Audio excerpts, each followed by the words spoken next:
Hello, everybody. My name is Graham Elwood, and you are watching the Political Vigilante and listening. It is, what are we at? Wednesday, December 16th, 2020. Jimmy just finished this excellent thing. I was looking at those AOC tweets. Steph is reading the super chats. So if you're joining us from the Jimmy Dore Show, welcome indeed. Hello, everybody in the chat. Nicole, Katz, Chris, Truth to Tweet, Sharif, many other, Tyler, Anthony. What's up, everybody? Kate, our moderator, is here. Hello. Hello, citizens of Gotham. If you're joining us from the Jimmy Dore Show, welcome, welcome, welcome. Please hit the subscribe button, hit the like button. We are streaming live on YouTube and on Facebook and on Rockfin. Hello, Rockfinnegans. How you doing? Adro Diablo, pew, pew, pew, pew, pew. Yes. We'll wait till everybody gets in here. Tonight we're going to be talking about Peter Nygard. Oh, weird. He's Canadian. He's Canada's Epstein. He got arrested. And the driver cooperative that we talked about with Ron Placone last night. I have a little more information about that I'm going to share with you. And I was watching part of that interview that Jimmy was doing with Brianna Joy. I give her credit that she's getting out there for the Medicare for All thing. And Jimmy's like, she's too nice, which is funny. She seems like a very nice, sweet person. But like I've been saying on this show, like Jimmy's been saying, I've had Jimmy on the show. Ron and I've talked to everyone. We've all been talking about it. It's just like, and to watch AOC do this on Twitter is unbelievable. It's unbelievable. I wrote, this is like, it's unbelievable. It's just, I can't even.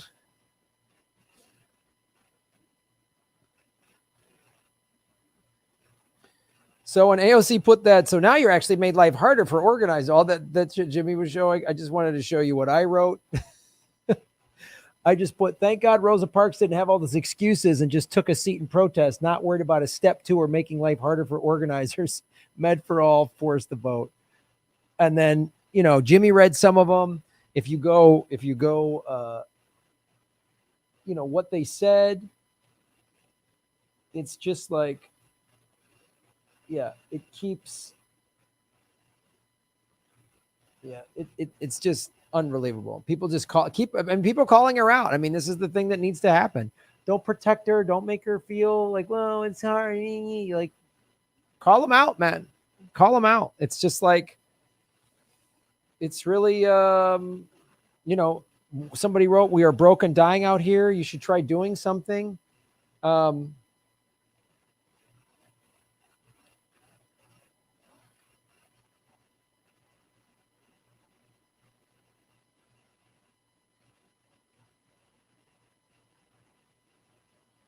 Let's put this up there.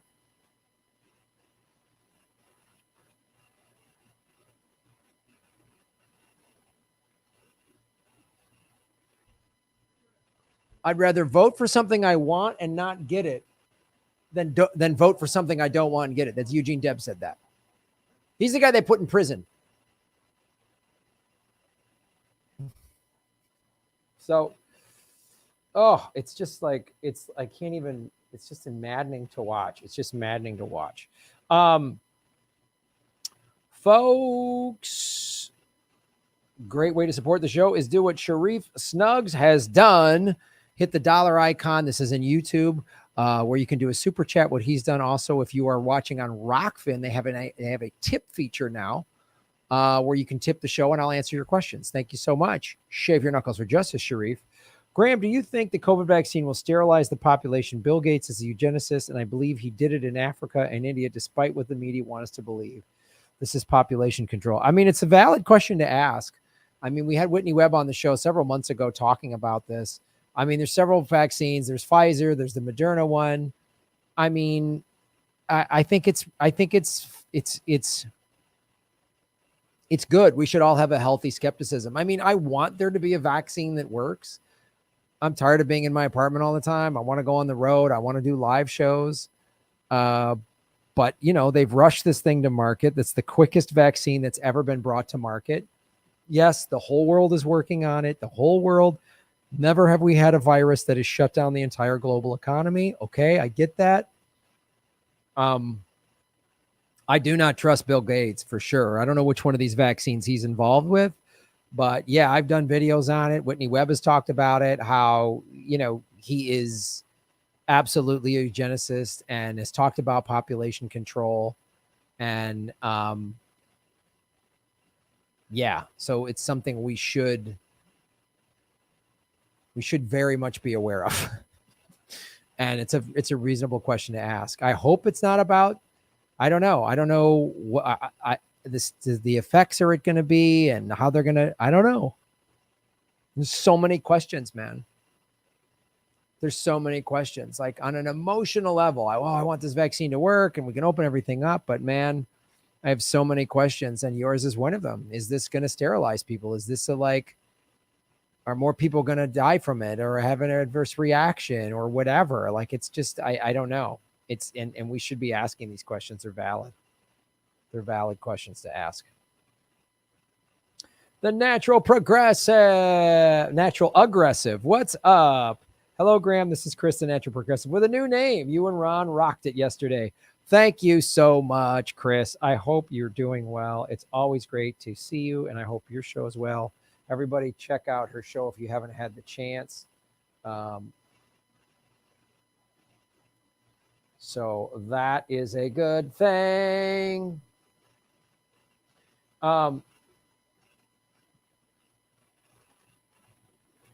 Please hit the like button, ladies and gentlemen. We have 96 people watching and 66 likes. I'm sure we'll get more when Jimmy show's over. Robert Timberline, thank you so much. You're my hero.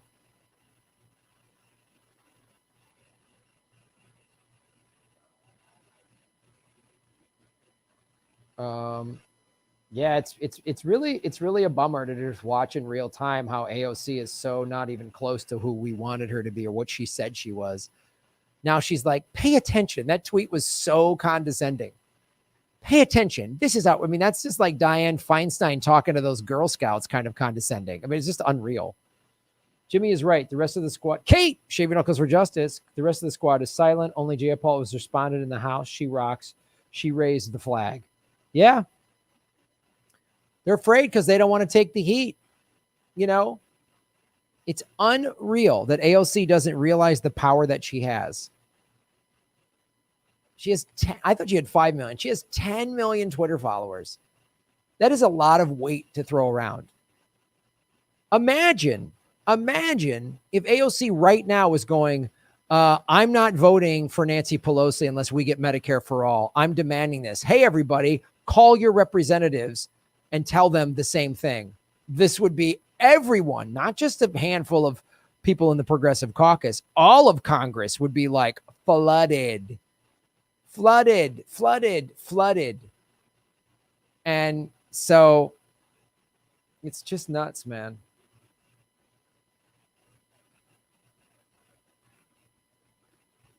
Ugh.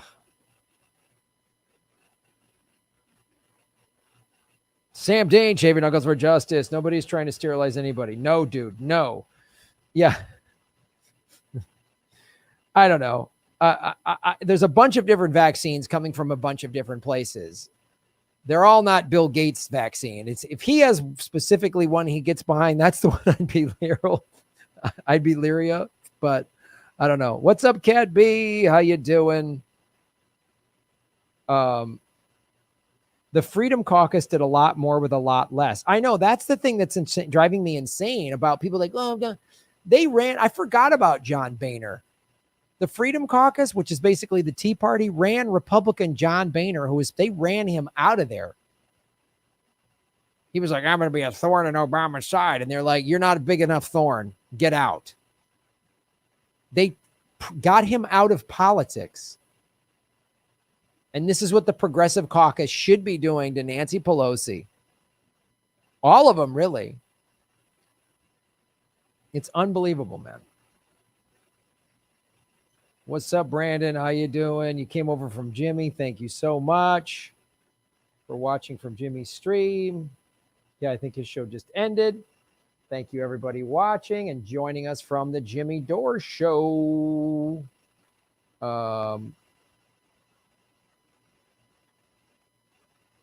Yes, if you're watching from the Jimmy Dore Show, welcome. We just started about 10 minutes or so ago. I started right after Jimmy finished that segment of AOC, which is just like I've talked about it. I did a bunch of segments about it. I've talked about it with Jimmy. I've talked about it with Ron. I've talked about it with anyone who comes on the show or any show I've been on. I don't understand. Like, I don't want to keep saying the same thing over and over, but when is the moment? You know, I talked about it on Ron Placone's show this morning. You know, I was on Get Your News On with Ron, and I was just like, when is the moment? I mean, we're in the last time we had a pandemic like this was 100 years ago. And we are facing with the looming economic collapse, the 19 million evictions that are coming in 2 weeks, and a country we're about to embark on the combination of the Spanish flu, the Great Depression, and the Civil War. We're about to have all of those at the same time. I mean, so when do we got to wait? Wait. Just wait. Just wait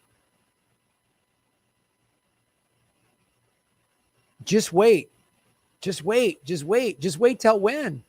A worse pandemic that instead of a 1% to 2% mortality rate has a 20% mortality rate. And then there's 30 million, there's 60 million dead people rather than 300,000 in America. Is that when we do it? When instead of 20% unemployment, we've got 45% unemployment. Is that when we do it? When instead of these little, skirmishes in the streets, there's just full on war. There's just full on civil. Is that when we do it? When people are just in gunfights with cops trying to serve eviction notices? Is that when we try to do this? I just what? Has anyone read a history book? This is it. This is the moment. And all these people that AOC, I'm sure, looks up to, like Rosa Parks and MLK, they were all told, don't do this, don't do this. So you're taking that stance. You're on that side. So you're on the wrong side of history. You have any idea the ton of shit MLK suffered? Yeah, they murdered him. He didn't have people being mean on Twitter. He had openly hostile people trying to kill him, and eventually they succeeded. Constant death threats, like, no, you're being mean on Twitter. What?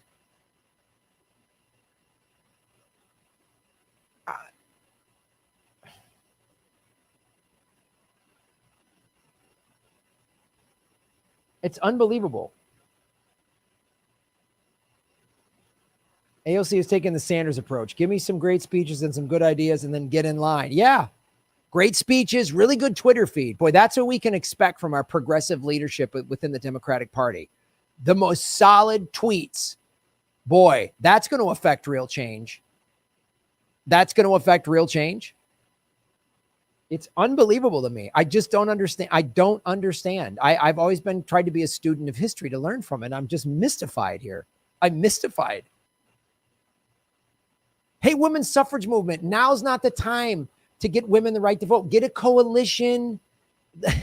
Pay attention. Let me explain it to you. What you do is unreal. Pick one of the big revolutionary moments in history. Pick one. I guarantee you it wasn't convenient. They might not have had a step 2 figured out, or maybe, and it absolutely was performative. Rosa Parks was a performative act. That's why we're still talking about it 60 years later. That's why. All those guys just holding up their fists at the 68 Mexico Olympics, that was just performative. We're still talking about it. Oh, Kaepernick just taking a knee. It was just a performative act. Didn't really do anything. He was trying to affect change. Force the vote right now. So weak. These people are so weak, man.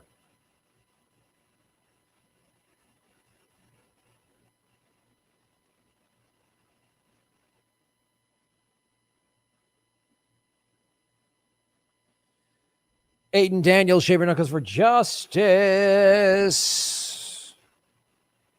If AOC screws this up, she'll be primaried from the left. The progressive vote will split and she will lose her seat to an establishment candidate. Yep. And she'll have no one to blame but herself. And if that happens, I will feel zero remorse. Thoughts and prayers, AOC. Go on your speaking tour, write a book. Maybe you can you'll get your own TV show. Get a nice couch like they got on The View. There you go. You could have done a bunch of shit.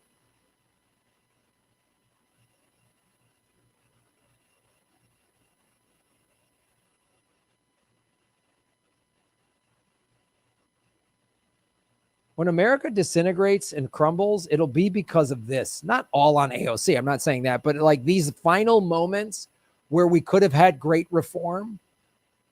Bernie Sanders he said, you know what, Joe Biden on the debate on March 15th, that he said, sorry, dude, I'm the guy to lead this country. We need Medicare for all. We're in the middle of a pandemic. You're just wrong. And you're not telling me honest with the audience. Here's how we're going to pay for it. My plan is cheaper. Stop saying that. You bombed all these countries. Like he just,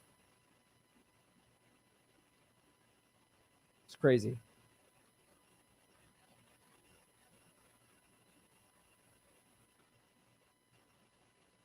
Yep. The point is about urgency. The slow glacial incrementalism in the face of massive suffering is absurd. Yeah, exactly. What's it going to take? More tent cities? Longer lines for food? Is that when we're going to do this? Oh, but Graham, what is Medicare for all? It's more complicated than that. No, people can't pay their bills. They need food. So free health care would alleviate everybody's some of their financial, they're paying for insurance right now. But they even paying for insurance. They can't afford their insurance. They've fallen behind on their insurance. Or they have insurance, but they can't afford the deductible right now. They're not going to the hospital for other procedures because they're worried, oh, there's COVID there, or the hospitals are too full, or we just don't have the money for the copay. We just don't have the money for the stuff that's not covered. Or we just don't have insurance. So we can't risk it. We're one of the 15 million people that just lost our health care because we were laid off due to COVID-19. You know, the once every 100-year pandemic. What about those people? They just lost their health care. Anyone with a pre-existing condition? Anybody with asthma, diabetes, anything like that? Well, sorry.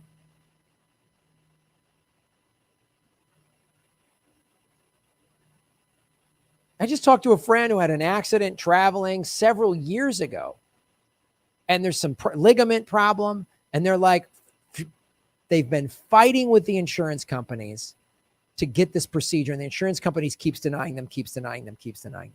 Medicare for all, by the way, comes in and says, no, it's paid for. You got to pay for this. She's got to get this procedure.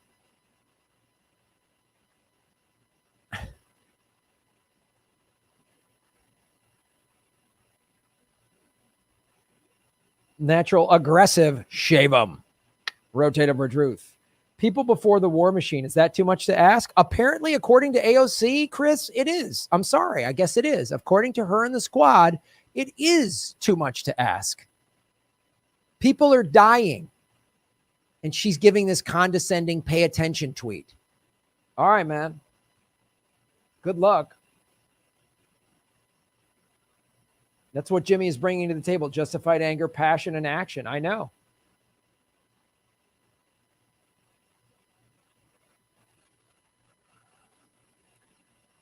Don't just call the squad. Call all your representatives and leave a message saying you need to not vote for Nancy Pelosi and force Medicare for all. You need to do this right now.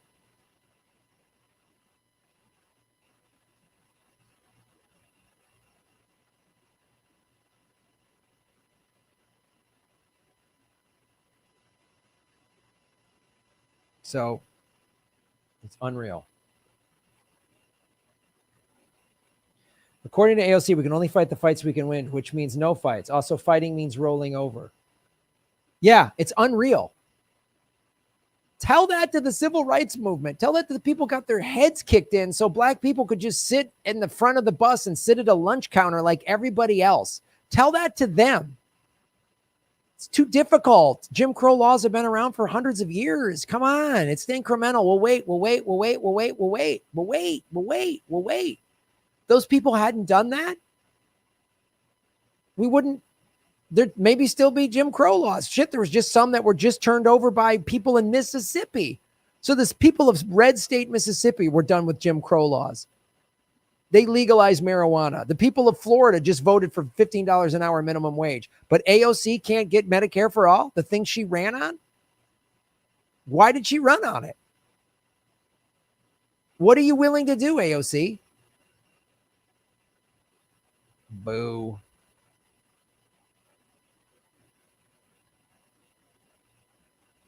Changing laws is what I was told to get involved in, but I was basically told no. Yeah.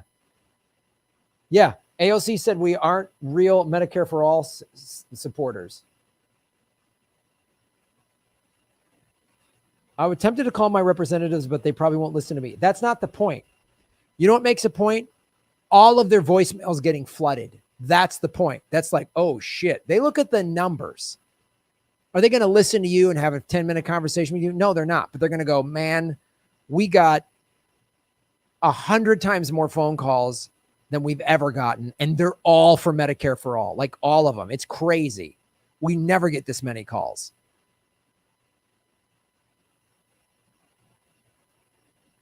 So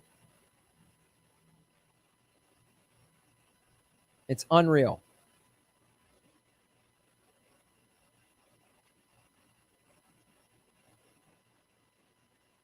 Clog up the voicemail and the email. Yeah, true. Quantity matters on the calls. That's what they want. We need to show them there is, we need to overwhelm them, show them how many of us are in favor of this. A Fox poll, 72% of Fox people of a Fox poll said in an exit poll on election day, do you support government-run healthcare? They also did another poll. Do you support socialized healthcare? It was over 70% both times. Over 70% of the country wants this. Unreal, man. I don't think the rest of the world is laughing at us. I honestly think the rest of the world is just, they were laughing at us, but I think now they're just like, what is wrong? They're just like, what the fuck is wrong with you guys? It's insane. Hit the like button. 133 likes, ladies and gentlemen.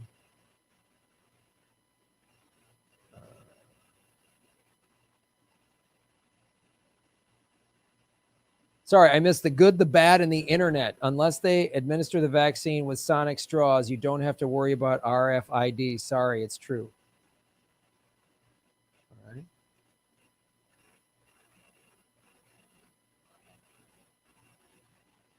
All right. Well, let's talk.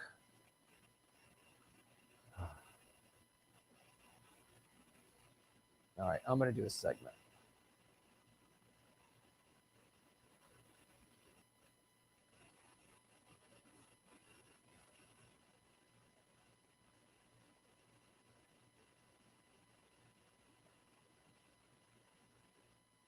Hold on. Folks, support the show at, you can support the show at patreon.com/Graham Elwood or rockfin.com/Graham Elwood. Rockfin, you can sign up to Rockfin for free. All my videos that play on YouTube also are on Rockfin. And if you want premium content on Rockfin, it's $10 a month. And that $10 a month gets you everybody's premium content. So if money's tight, You want to support me on Patreon? That's awesome. I appreciate it. But if you're like, man, I'm supporting like 5 or 6 people on Patreon, money's tight because of the COVID, get us all on Rockfin. One $10 a month payment. We all get residual money from anytime you watch one of our videos. So it's great. It's blockchain and it's cryptocurrency. By the way, Bitcoin broke $21,000. It broke its all-time high of 20,000 and then set a new record. I'll tell you what Bitcoin's at right now. Do your own research. $21,850 $52,000. The smashed record. It has been trading in the last 24 hours. It's gone from 19,300 to 21,100. It broke 22,000 earlier today. It's been over $20,000 for about 20 hours. Ethereum is at $639. It's jumped.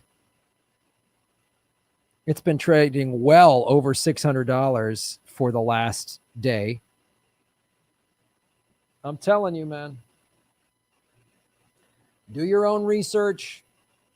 Don't invest or gamble with money you can't afford to lose. But this is the future. And when the central banks, that's another way we got to circumvent them. We got to circumvent them. It's like crazy. It's J9 Campbell, shave your knuckles for justice. Thank you for the tip on the Rockfin. Get your vegan guns flexing. You got that right, friend. There's your fucking cryptocurrency right there, huh? There's your fucking Bitcoin. You want to taste? Look at that. You want to taste? A little Bitcoin, huh? A little crypto? Look at that. Look at that wallet. Look at that market climbing up. Look at that trend. Look at that upward trend. Look at that. Look at that. Look at that. Unreal. Best guns in all of YouTube. Nobody's got vegan guns. All that progressive don't have vegan guns like mine. I'm just saying. Best vegan guns on YouTube.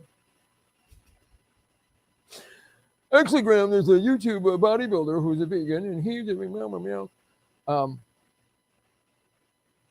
Sheree Snug, shave your knuckles for justice. Rotate it for truth. Connect the dots to find the truth. Why is the French government so scared of their citizens? How can Americans have that moxie? The French government is going to reconsider the police security bill. Do Americans need to become French? Oh, God, I know. They protested every weekend for over a year, man. They'd come out and protest something and okay, we'll give you that. Then go, all right, well, next weekend we're protesting for something else. It started about cab drivers or, like a cab tax or some shit is when it started about. And then they're like, no, we want this. We want this. Get rid of that neoliberal bullshit policy. Get rid of that one. We want this. We want that. That's what they did. I don't know why Americans, it's like, and then when we call this like rally revolution, we get criticized. It's unbelievable. The shit Jimmy's had to take is mind numbing. It's mind numbing. And I don't know if there's just some YouTubers that are just trying to get clicks or it's just an ego thing. Like, I don't know David Sirota personally. I read his articles. He's a great journalist. I love Jacobin. I've quoted his shit all the time, but I don't know why he's just like, I don't get it. I don't get it. Now's the time. Like nobody, we've been so deadened because Bernie Sanders had this moment in March 15th was the moment. The pandemic had just hit America. We were just, the whole country was starting to go through shutdowns. New York was overrun. The economy was getting shut down. This was it. This was Bernie Sanders' moment. I talk about like great moments in history, like Winston Churchill. Plenty of stuff to be critical about Churchill, about racist towards India, Gandhi, all that. Absolutely, absolutely. But how he handled World War II when he was being bombed every day by the Nazis, he was the one. This moment, and he was like, I was made for this moment. All those amazing leaders were like, I've been waiting for this moment my whole life. This is my moment. Patton, any of those like steel-jawed like leaders, boom, this is my moment. This is my moment in history. I'm taking it. And we just have these people that are like, not right now. Like imagine 30,000 people a year die because they don't have health insurance. That's before the pandemic. We have 300,000 dead people from a global pandemic just in this country. We have the worst percentage of any country in the world. Now's not the time for Medicare. It's just not. Let me explain how first you got to get a coalition and then a vote and then and you're actually making it harder. You're making it harder. Shut the fuck up. God, how much of a crybaby are you? Jesus, we need fucking leaders. We need fucking warriors. Like, this is it. We need fights in the streets. We need someone to stand on the floor of Congress and say, you can't get me off of this. Is going to happen. And then like knock someone out. Like we're in a street fight. This is a street fight. I don't get it, man. We are getting robbed. This is a street fight. Someone is showing up at a street fight and you're like, wait a minute. I took this karate class. Can you only punch me this way so I can block it? No. You go, I ain't leaving. Make a move. I'm not leaving. I'm not leaving. I don't go out and start fights, but I've had a couple times in my life where I was like done, fed up, and there were guys bigger, way bigger than me. But I just said, I ain't fucking backing down. And I could see in this big guy's eyes, I could probably kick this guy's Graham's ass because I'm bigger than him, but he ain't leaving. So I have to ask myself, shit, do I want to get into this scrap with a guy that doesn't give a shit? That's like fighting. Fight, like fist fight. Like, you got to ask yourself, I ain't leaving. You want to take a swing at me? Go for it. You might kick my ass, but I will land a few. I absolutely am going to land a few. So ask yourself, is it worth it? Because I don't give a shit. And we don't have that in the Democrat. No progressive caucus. Mark Pocan. Well, I mean, nobody knew who I was, and now people are calling me. If you can't handle this, get the fuck out. Get out of the way. This is true. When you say, I'm going to fight for you, what does that mean, fight? Mean tweets? Because when I say I'm going to fight for you, I mean figuratively I'll fight for you, but literally, if I was in Congress, I would literally throw punches to protect my voters. That's what I would do. When I say I'll fight for you, that's what I literally mean. Like, I'm ready to fight. I don't know if this is like a man thing or what, but I got buddies of mine. Some of them are meatheads, but I always ask people, like, this is how you pick friends. Would they get your back in a bar fight? Whether they're big or strong or can fight or not fight, would they get your back in a bar fight?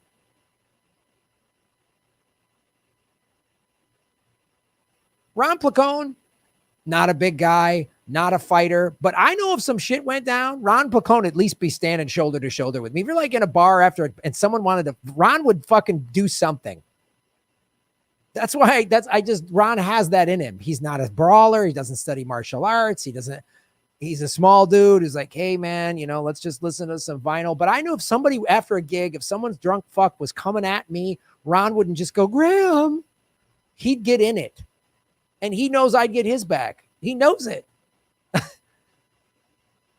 So AOC would not get your back in a bar fight. Oh, but I'm a small little girl. That's not the point. I'm talking about the gesture. I dated a girl that was Latina, man. 5 foot tall. I mean, 100 pounds at best. And I remember we ended up breaking up or whatever, but I remember I got in a fender bender. This guy had a stop sign on his side and I was going the other way. And I was going through the intersection. I didn't have a stop sign. So he came out and he hit me.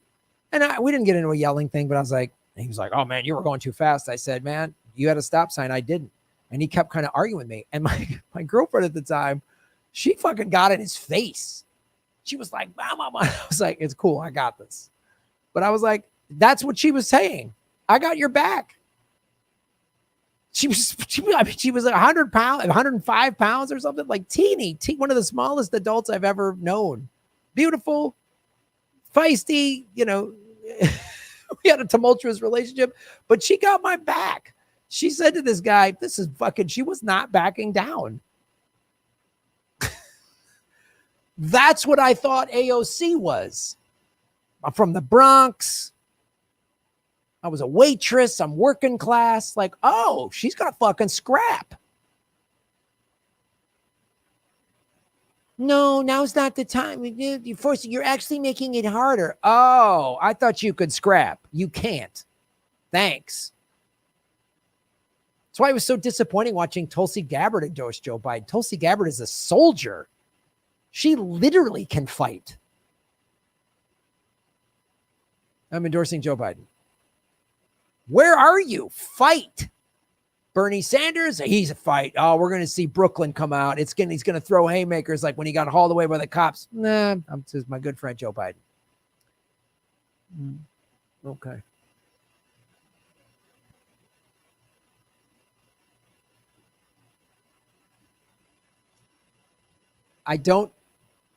This is a street fight, man. You don't understand street fights. And this is something too, as a guy that studied martial arts for a long time.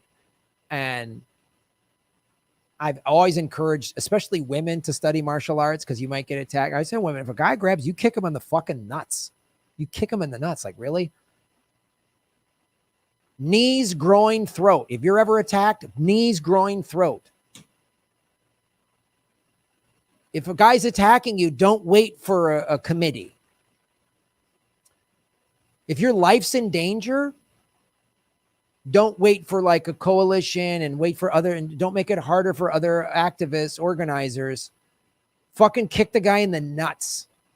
Punch him in the throat. He's trying to kill you. So if you, the government, the Medicare company, the, pharmaceutical companies and healthcare lobbies, they're trying to kill us. This is a fight.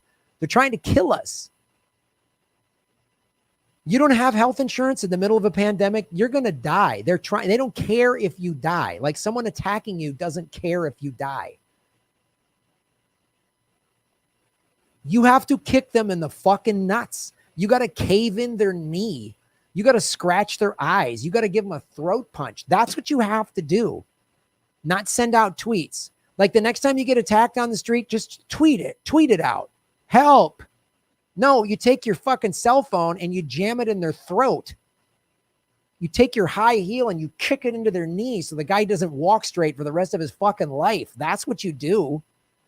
Because this pandemic is killing people, and not having insurance is killing even more people. And so you need to get into a fucking fist fight, man. You grew up in the Bronx? Really? Jesus. The fuck?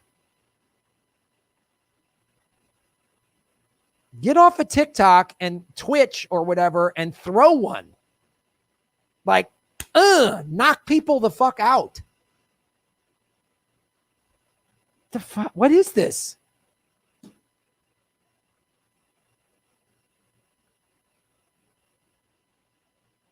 I know if Amy Vallela was in there, her daughter died because they didn't have health insurance. I find it hard to believe that Amy Vallela would be sending out jive-ass tweets like this. Amy Vallela, I met her. I like her. I have mad respect for her. She seems like someone that would knock a motherfucker out. That's what Amy Vallela seems like. So that's what we need.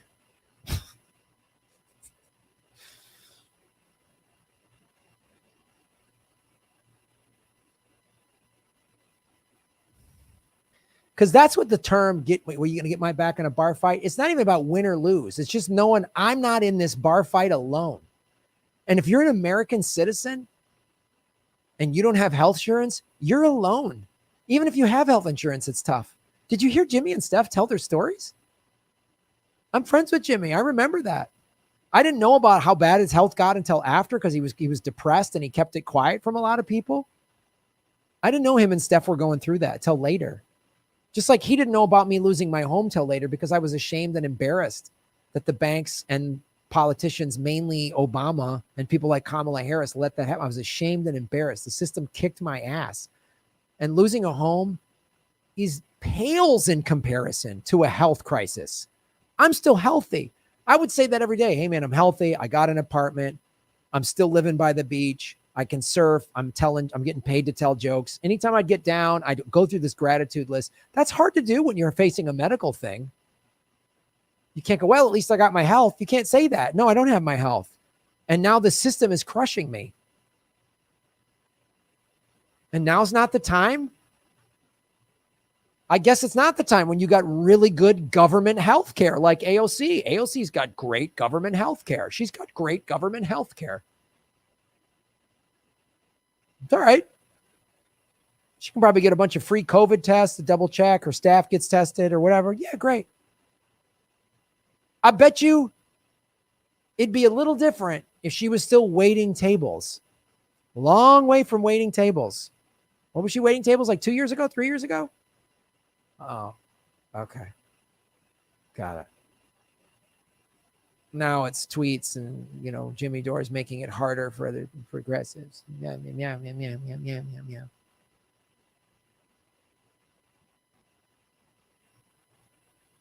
I've known some big tough guys that were pussies too. Like they talk tough, but they wouldn't get your back. It's like, this guy's a weasel, man. He wouldn't get my back in a bar fight, even though he could whoop everyone's ass. What a pussy. I'm not talking about male or female or big or tough or strong or whatever. Who's going to get your back in a fucking bar fight?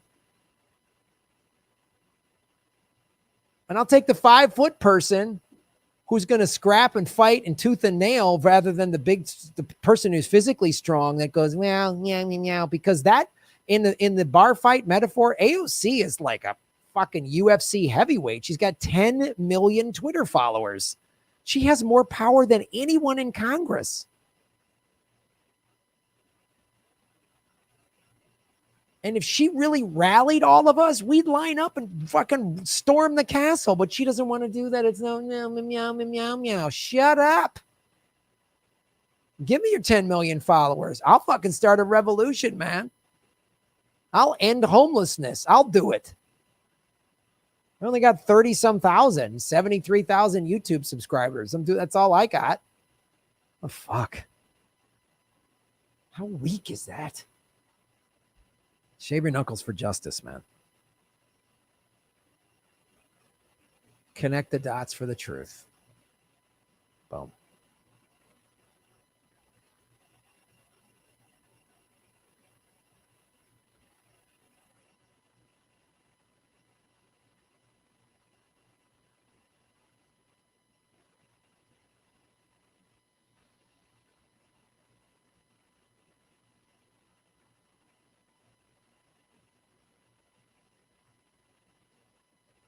Adam Gray, happy birthday, Bill Hicks. JD just destroyed AOC. Right on. Her bill to repeal the Patriot Act is great. Probably, yeah. Dead on committee.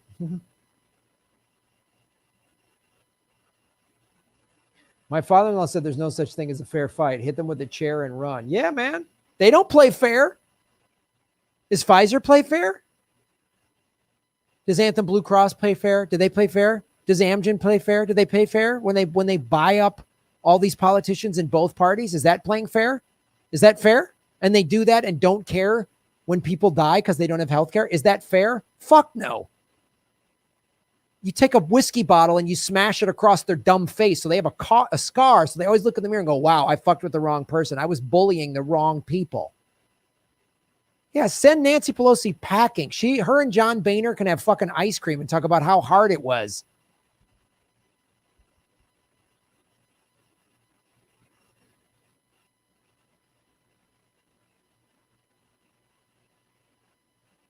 Crafty Geek, shave your knuckles for justice. Thanks, brother. Thank you for supporting the show. Really appreciate it. When you do the big numbers like that, you're helping people whose money is tight, and I appreciate it. You support me on Patreon. I just did that video we were talking about. It should drop soon. I think I did it last night, but it'll drop.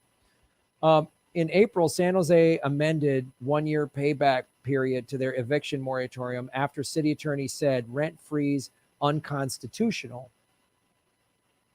Article 2, Section 10, Contracts Clause, Fifth Amendment, Talking Clause. Now, statewide moratorium overrides cities and no payback period. Jesus.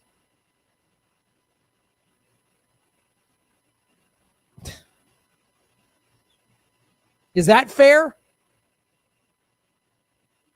See, the ruling class doesn't play fair. These big corporations don't play fair. And they're hoping that we go, well, we got to get a committee and a memo and it's a coalition of a meow meow. Shut the fuck up. Hey, I ain't voting for you to be speaker. But what about you're killing the long term? No, I don't care. You're done. You're done. That's how it goes down. But there's no step 2. Yeah, there is. But we need the pay-go thing. Add that. The guy in the Ways and Means Committee. Then put him in the bill. I don't give a shit. They piggyback crap onto bills all the time. Why can't we piggyback good, populist, progressive things on bills all the time? They piggyback bullshit. Oh, in the new stimulus bill is help for defense contractors. Oh, that's playing fair. Yeah, let's wait. Did they wait for a committee? No.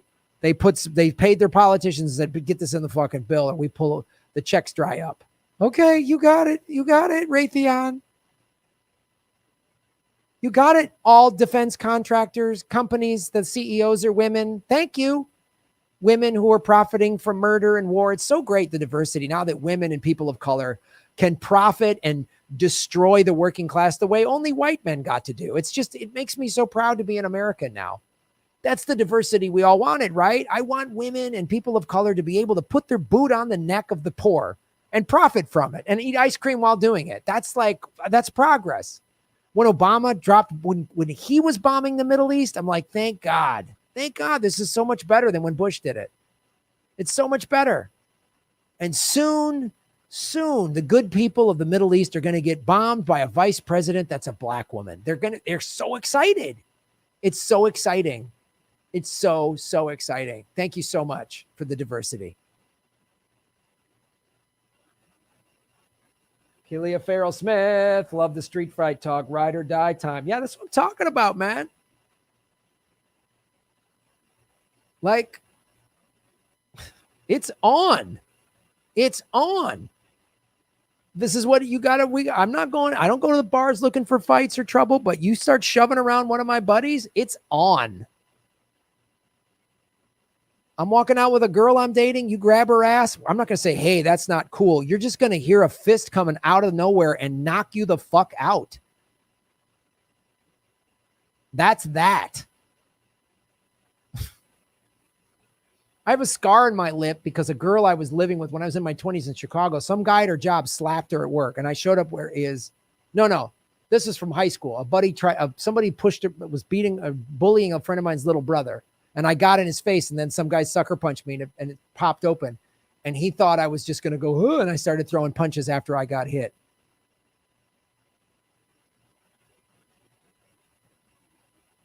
And I asked a buddy of mine, why didn't you jump in that fight after that? When I was getting stitched up in the ER, I go, why? We were in high school. I go, why didn't you jump in the fight? This scar in my head was a fight because a guy slapped my girlfriend when I was in my 20s in Chicago. And I went to where we worked and we got into it. And I went, boom, on my forehead on his face. Did I win either of those fights? I don't know. I got stitches in one of them. But both these guys knew they couldn't keep doing that. And that was before I studied martial arts. Lucky for those guys.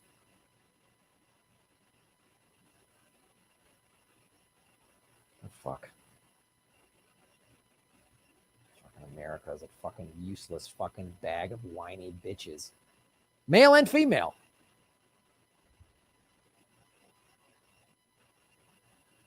Sam Dean. Never suggested potentially fatal technique.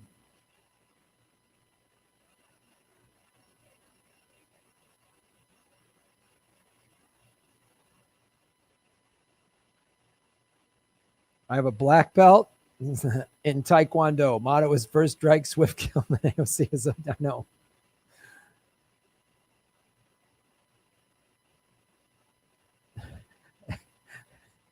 AOC is like the dumb character in a horror movie whose demise occurs early on.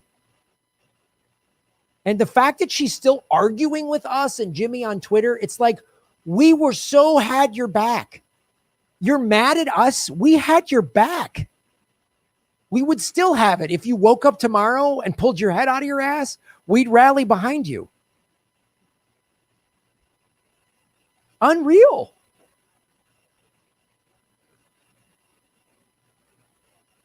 We backed you for these policies. We didn't back you because just you never do any wrong, and We'll support you no matter what you do. We didn't ever said that. We never said that. You said Medicare for all. I'm going to fight for it. Then I said I'm on your team, and now you won't fight for it. Well, fuck you then. I ain't on your team.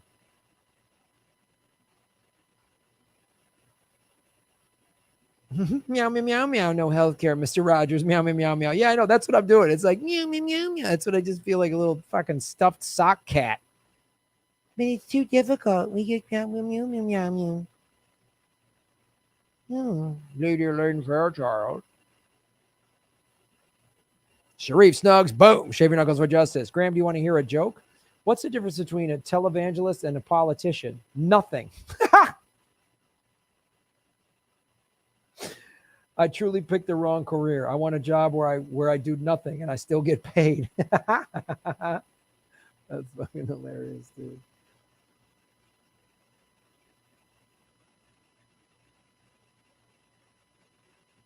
Andy Winter. Do you think AOC was bought or blackmailed?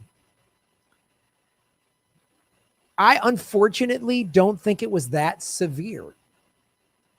When you see the way the party works, I don't think somebody came in and said, here's 500 grand, play ball, or somebody said, we're going to hurt you this way or that way. I think it's the subtle. First of all, she fired her staff and brought in corporate Democrats. That's how it starts. There's the thing.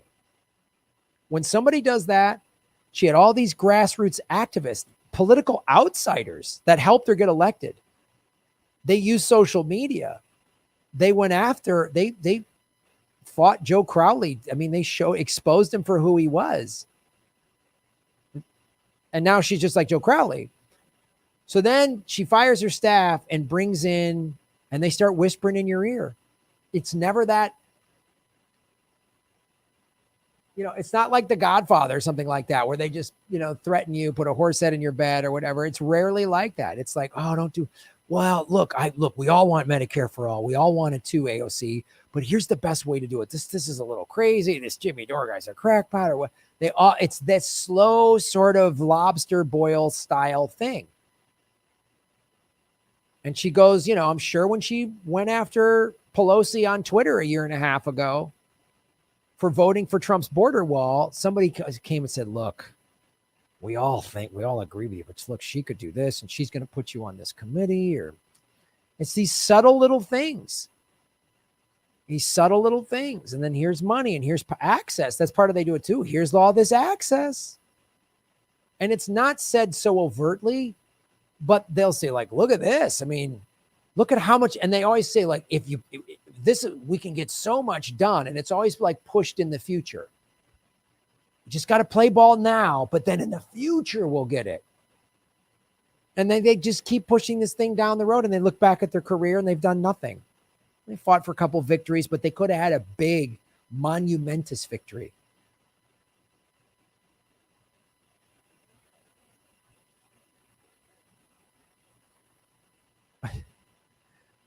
We're still talking about FDR because of everything he did, and people made him scared. There was labor riots. There was hungry people in the street. The socialists and the communist parties were organizing hard during the Depression. And hey, man, he saw it. And he went to his capitalist friends and said, they're going to string you up if you guys don't let me take care of people. And even after he got in office, they tried to hire Smedley Butler to stage a coup. I've shown you that video. That's on YouTube. So it's real subtle. Unfortunately, Andy, it's not as like, we made him an offer he can't refuse. It's like, oh, do this, but later we'll get you that. And there's a little like, look, you play ball on this one thing, and then you can get this thing later. So just play ball with this thing. And then you can, right?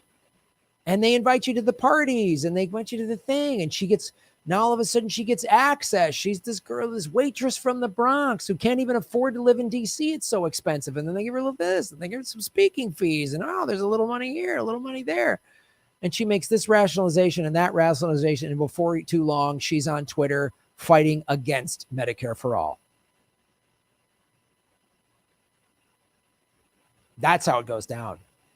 It'd be great if it was just this clear choice, but they do it incrementally, and they get sold on incremental. Oh, you're shaking things up. It'll cause a problem, and it'll do this or that. Oh, the whole system. Look, I know the system's not perfect, but just play ball within it. And they're sold that, and they buy it, and they go against the thing that got them elected. The thing that got so many people. The reason she has 10 million followers is everyone was like, she's the future, man.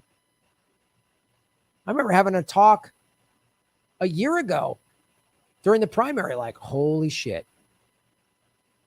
By the time Bernie's second term ends, AOC will be 35. She can run for president. We'll just have this. We'll just run this socialist, run the table. We were talking that. Dave Anthony was on my show. We were talking about VP picks for Bernie in like January. Yeah. And now she's tweeting that Medicare for All is too hard. It's making it hard on active organizers.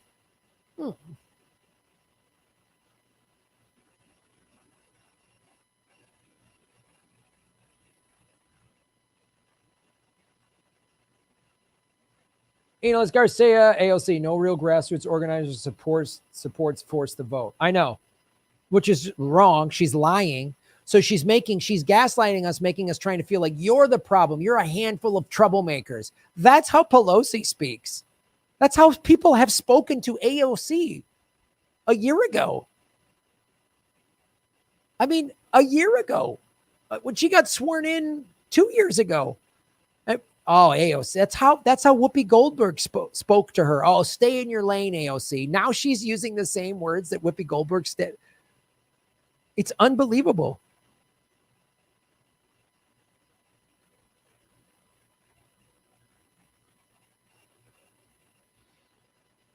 Let's make sure I didn't miss any.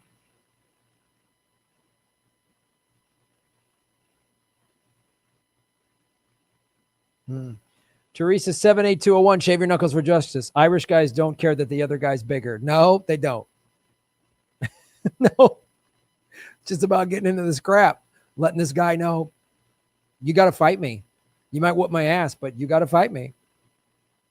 That's what it is. I mean, I'm no badass cage fighter, but I mean, even just when I played high school football, I was a linebacker and I played at a 6A school. And everyone was bigger than me. And I'd line up and practice against guys that were bigger than me. And in games I did. And I just was like, fuck that. I'm not backing down. I don't care how big this guy is. I'm not backing down. That's the attitude you got to take. I ain't backing down. Remember Tiananmen Square? The guy just stood in front of a tank. Did he make it harder for other organizers? Did he make it harder for the other organizers? The other organizers, like, you're making it harder now. No, that was a like global moment. And he just said, fuck it. I'm not. He just was a student who said no. He just said no. Did he organize it? Did he get a coalition and a committee when he stood in front of that tank in Tiananmen Square? He just said no, man. He just said no. And that moment, like, the whole world went, holy shit. Look at that guy. Like Rosa Parks. Was Rosa Parks some big badass? No. Wasn't she like a librarian or English teacher or something? She just said, no, I'm not leaving. Just quietly said, no, I'm not leaving. That picture, she's looking out the bus window. That's real resistance. Oh, Rosa, you're making it harder for the other organizers. Now they're going to not let us, any of us ride the bus. Yeah. And they boycott. They started their own bus lines. There were so many things that they did. You make us sit in the back of the bus. We're getting our own bus. They made the city lose revenue. Was that performative? Yes, it was. When that guy stood in front of the tank in Tiananmen Square, was it performative? Was it performative? Yes, it was. It was a hell of a performance. This guy putting his life on the line, standing in front of a tank. He made the tank move.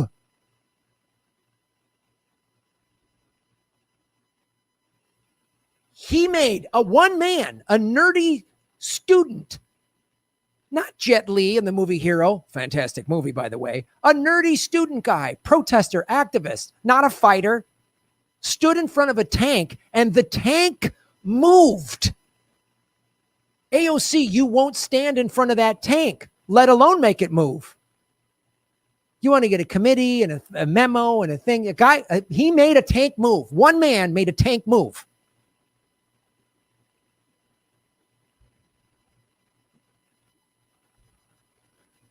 Just quit and go on the speakers tour and get a cable TV show and be on Twitch. Go play video games on Twitch. Just get out of the way, man. There's people getting their heads knocked in the fucking street. Where are you? Saying you're making it difficult for organizers. Boy, when that guy stood in front of that tank, he really made it difficult for organizers.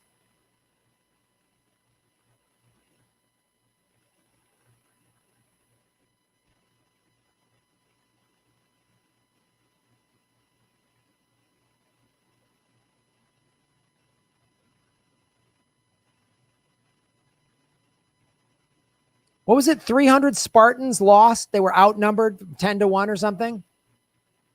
They all died, but they held that little town or whatever. It was a little performative, don't you think? A little performative. Little performative.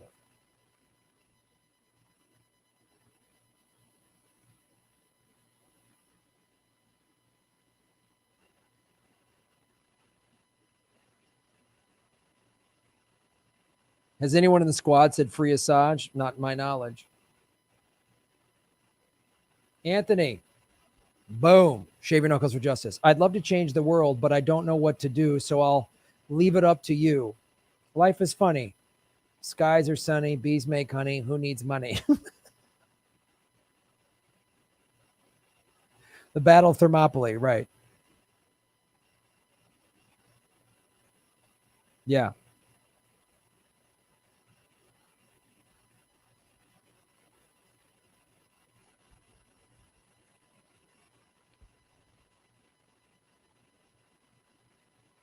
Maria Rinaldi, ciao Graham. Hey, ciao bella.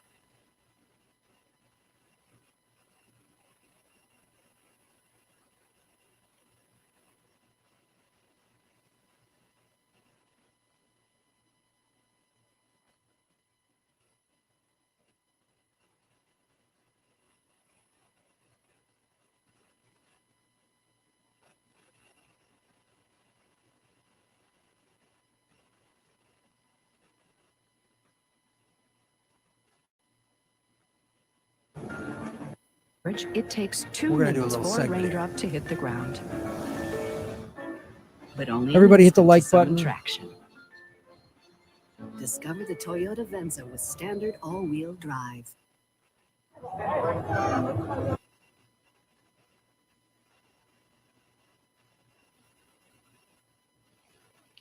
Support the show, everybody. Hit the subscribe button.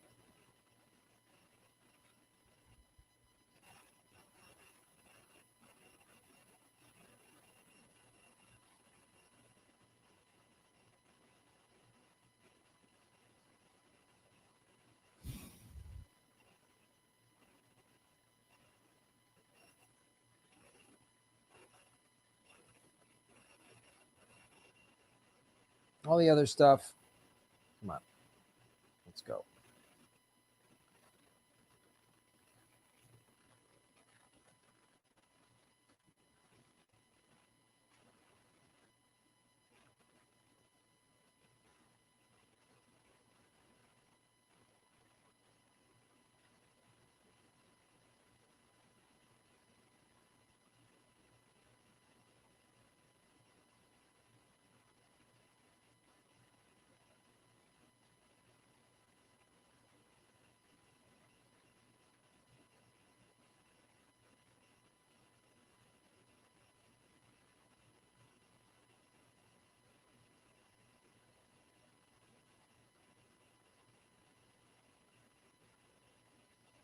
Oh.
Hello, everybody. Hold on.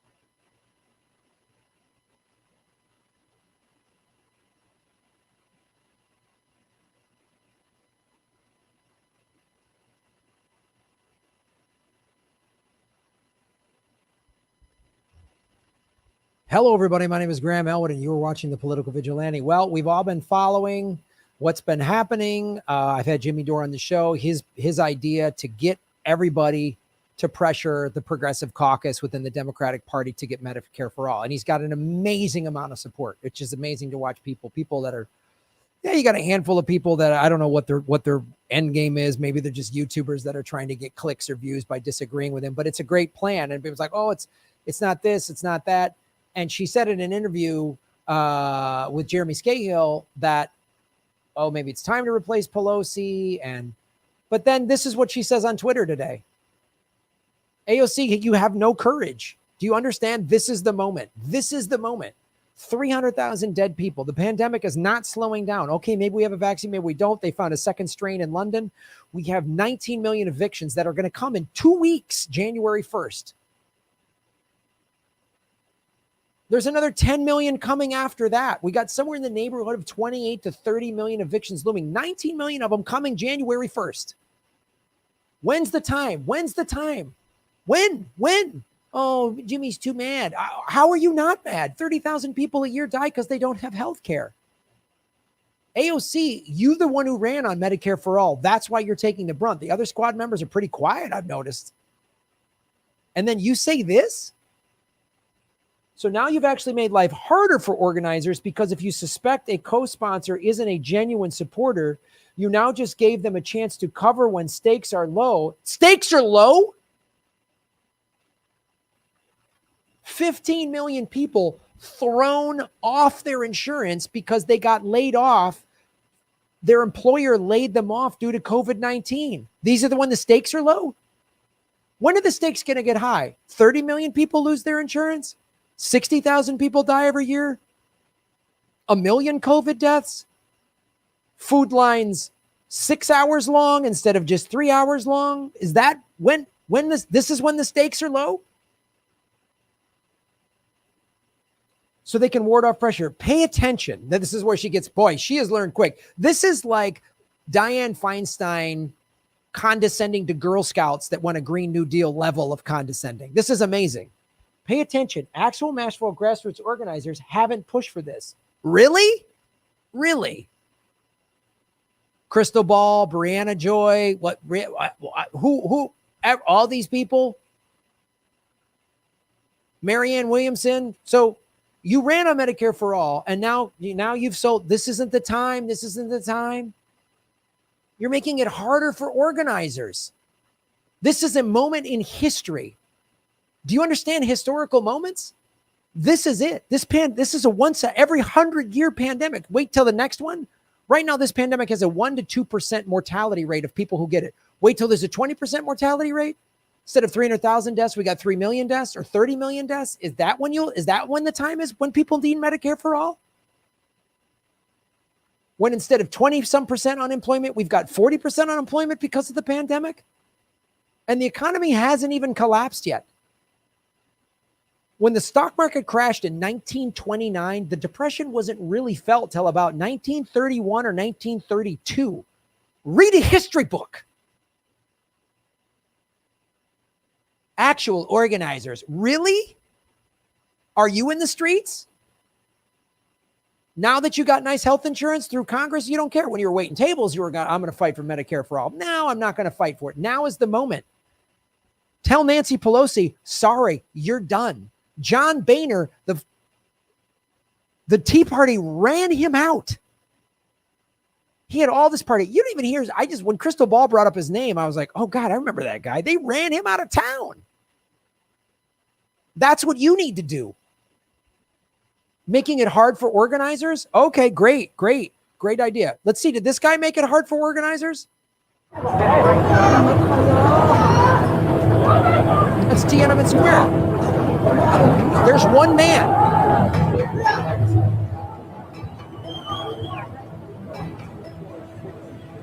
Standing in front of a row of tanks. One man. I'm going to get a better video where I'm going to re-edit that. I wasn't happy with that video.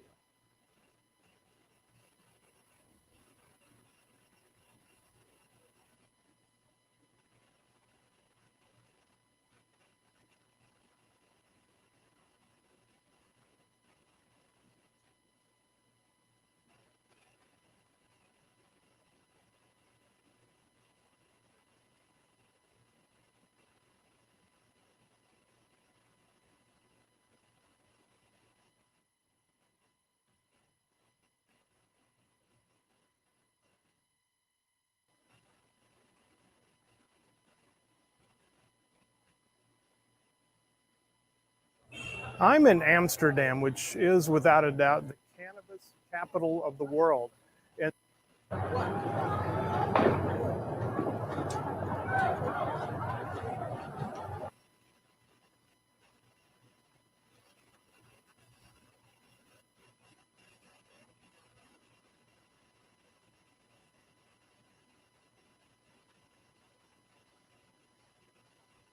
Give me a sec, everybody. Hit the like button. You know, it's getting late. Fuck it. Don't give a shit. The fuck.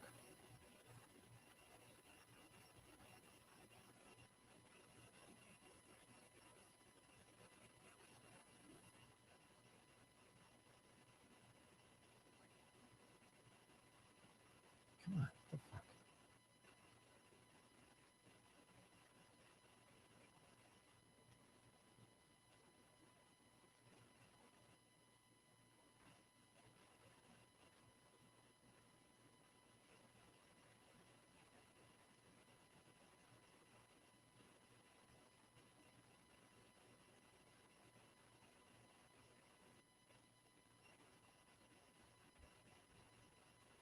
Remember this guy?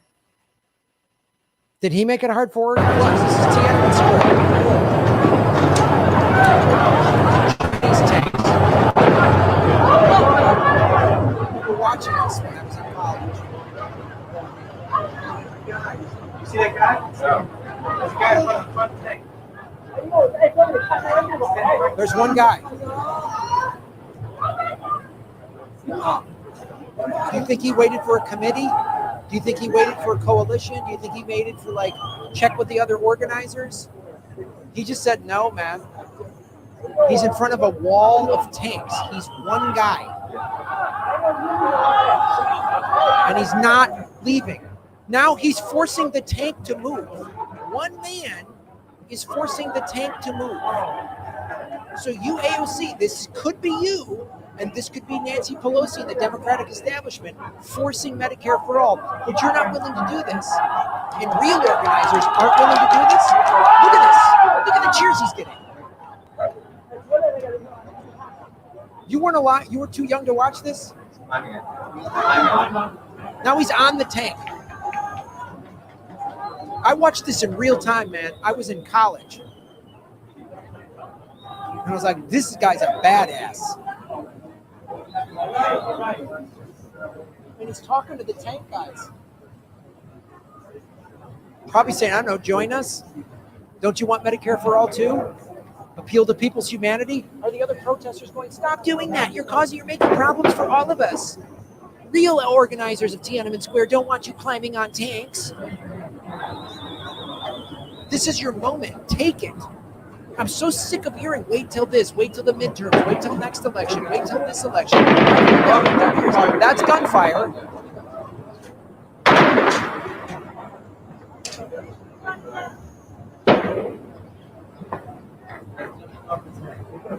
One man made a tank move. Oh, there's Rosa Parks. That's when she got arrested.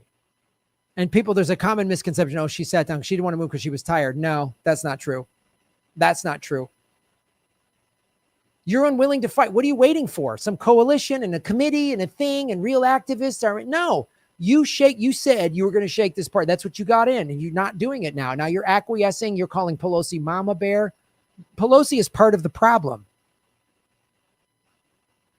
Fight for something. Oh, here's what else Rosa Parks said. You're hurting organizers. Oh, no, wait, I'm reading that wrong. To bring about change, you must not be afraid to take the first step. We will fail when we fail to try. That's what Rosa Parks said. It's what she didn't say. So now you actually made life harder for organizers. If you suspect a co-sponsor isn't a genuine, now you must give them a chance to cover when pay attention. Actual stand in front of a tank, go to jail, right? Force a tank to move. Force a tank to move, or send a crybaby tweet. Force a tank to move, send a crybaby tweet. Send a crybaby tweet, or go to jail because Jim Crow laws are racist. And you now launched that performative act. Look at this guy. Look at this guy. He's just showboating. What a performer. Oh, he's just trying to get a lot of clicks and likes on his Twitch page. Oh, none of that stuff exists. This guy's so performative. Come on. You see that guy? No. Oh, he's just trying to get clicks and likes.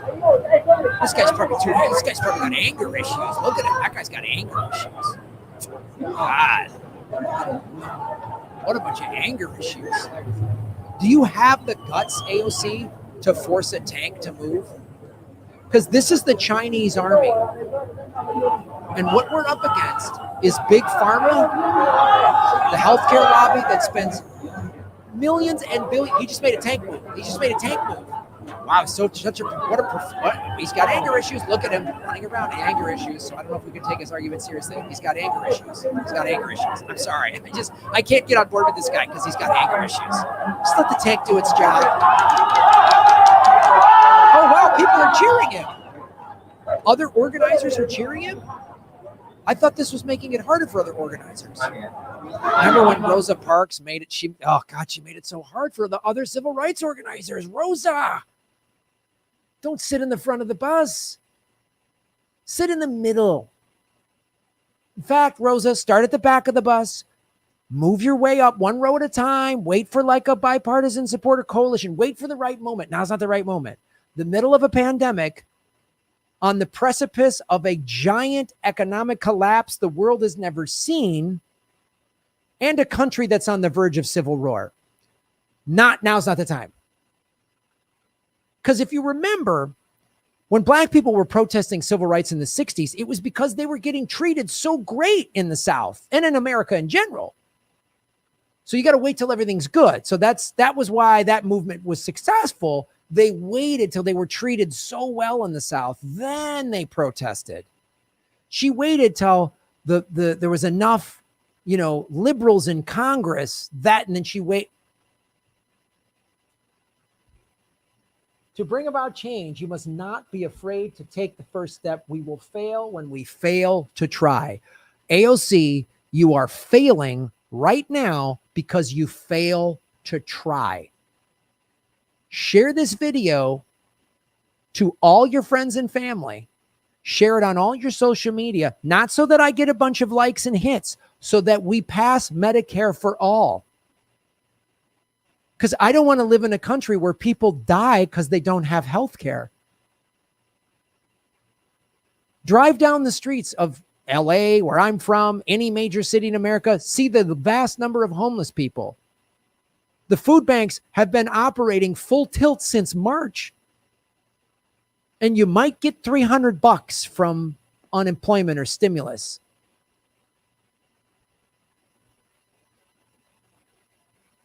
Tag AOC and the squad and every Democrat in Congress. Tag them. 72% of people in a Fox News poll want Medicare for all. Red state voters want it at over 70%. Blue state voters wanted it over 80%. And you are scared to try? Rosa Parks wasn't. That guy in Tiananmen Square wasn't. Why are you? Fight or get out of the way. It's a bar fight. It's a bar fight. You got to be willing to throw some haymakers, figuratively or even literally. You give me the toughest UFC guy on the planet, Rosa Parks and that guy in front of the tank are tougher. Where are you? Where are you? I don't know that I'd stand in front of a tank. Let's read this one again. This is for you, AOC, and the whole squad. Woman of color. And I backed all of you. I thought all of you were great when you won. Now I'm just seeing you acquiesce to the corporate establishment. To bring about change, you must not be afraid to take the first step. I'm saying this slowly and condescending the way you said, pay attention in your email. Pass Medicare for all. Force it. Oh, but we need to do the PAYGO and the Ways and Means Committee. I don't give a shit. Add it all in there. Every bill, they add on evil bullshit. Why can't we add on progressive shit? Why can't we jam progressive shit down their throat? The stimulus bill is going to have money for defense contractors. They add crap like that all the time. We want Medicare for all. Okay. And $15 an hour. Wait. I don't care. Do it. Oh, you guys won't compromise. No, I am. You guys got to be willing to compromise. You always say we're always told we got to be willing to compromise. This is the compromise. You forced this vote on the floor because what's behind that is burning the buildings to the ground. I don't think you understand how close this is. The minute the markets tank, you're going to have tens of millions of people in the streets and no one's going to give a goddamn about your Twitter account.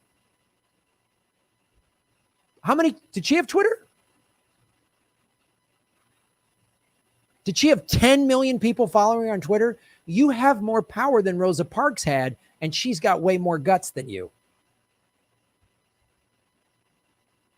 Thanks for watching the show, everybody. Don't back down. Pressure these progressives. They're not your friends. They are politicians. If you're in Congress, you are one of the 1% of the 1%. AOC has amazing amounts of power. So does the squad. Force them. Force them. Call all your representatives, especially if they're Democrats. Flood their phones. Flood their email. Make this happen. Shave your knuckles for justice. Connect the dots for truth. Boom.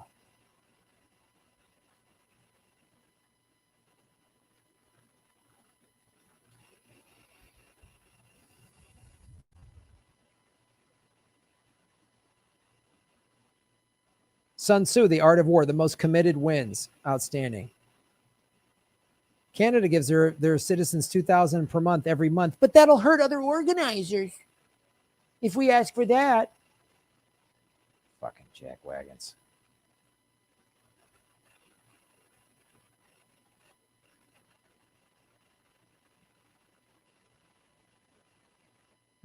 Adam Gray, Shaving Knuckles for Justice. That guy winning at TikTok also tortured to death. Jesus. Some human super sticker. Thank you.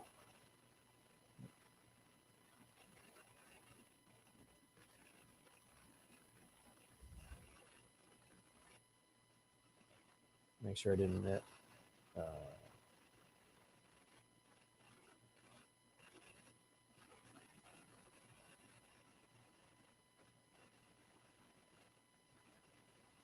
$297 likes. Let's get that up to 300.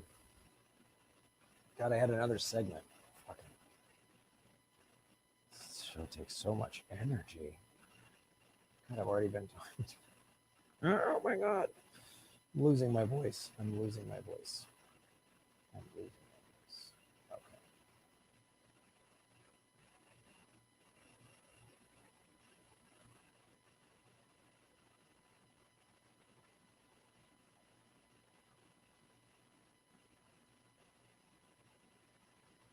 Another segment, kids, fresh and hot for you. It's not a fun one, but it'll have teeth.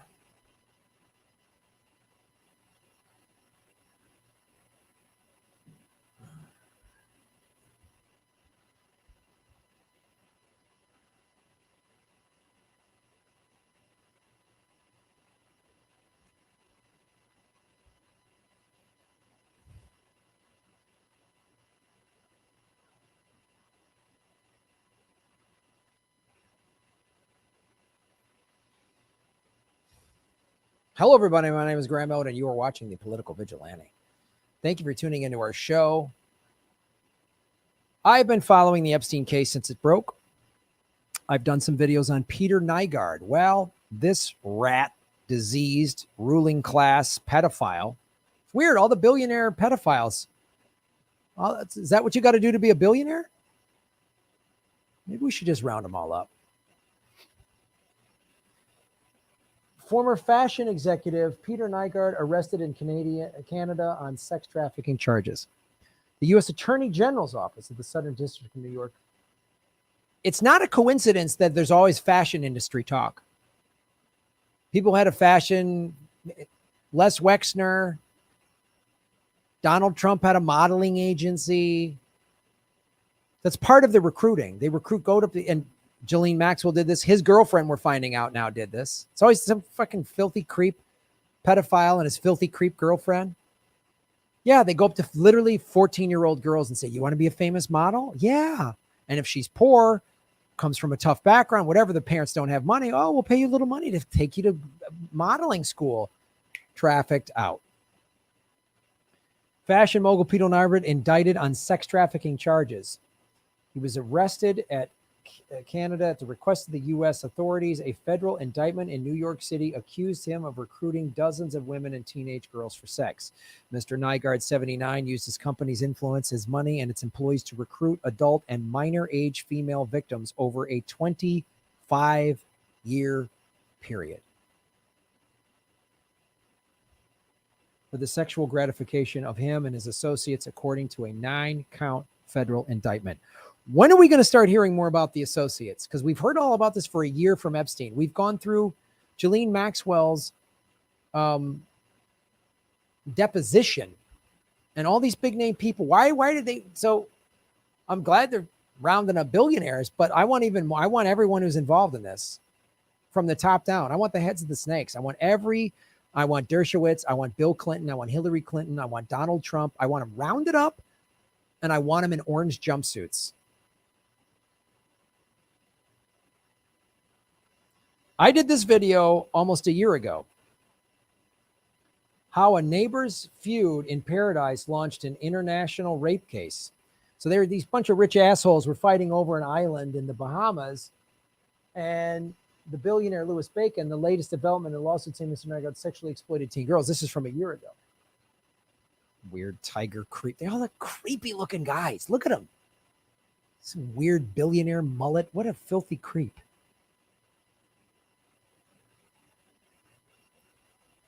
He preys on poor people's little girls, said Natasha Taylor, who worked there for 5 years. I bring this up because this is the pattern. I want to. There's no direct ties to Epstein that I can find, but he operated, basically, he's called the Epstein of Canada. So one of the things to point out here too is, as Maria Farmer said in her interview, she was an Epstein victim, that Les Wexner, the head of Victoria's Secret, who created it, billionaire, was the head of the North American snake. So billionaires, fashion industry, modeling, all tied in. He had a filthy creep island, Nygard did, just like Epstein. Tamika Ferguson, a plaintiff in the lawsuit, said Mr. Nygard raped her in 2004 during a party at his home when she was 16. She said she was overwhelmed after learning about the indictment.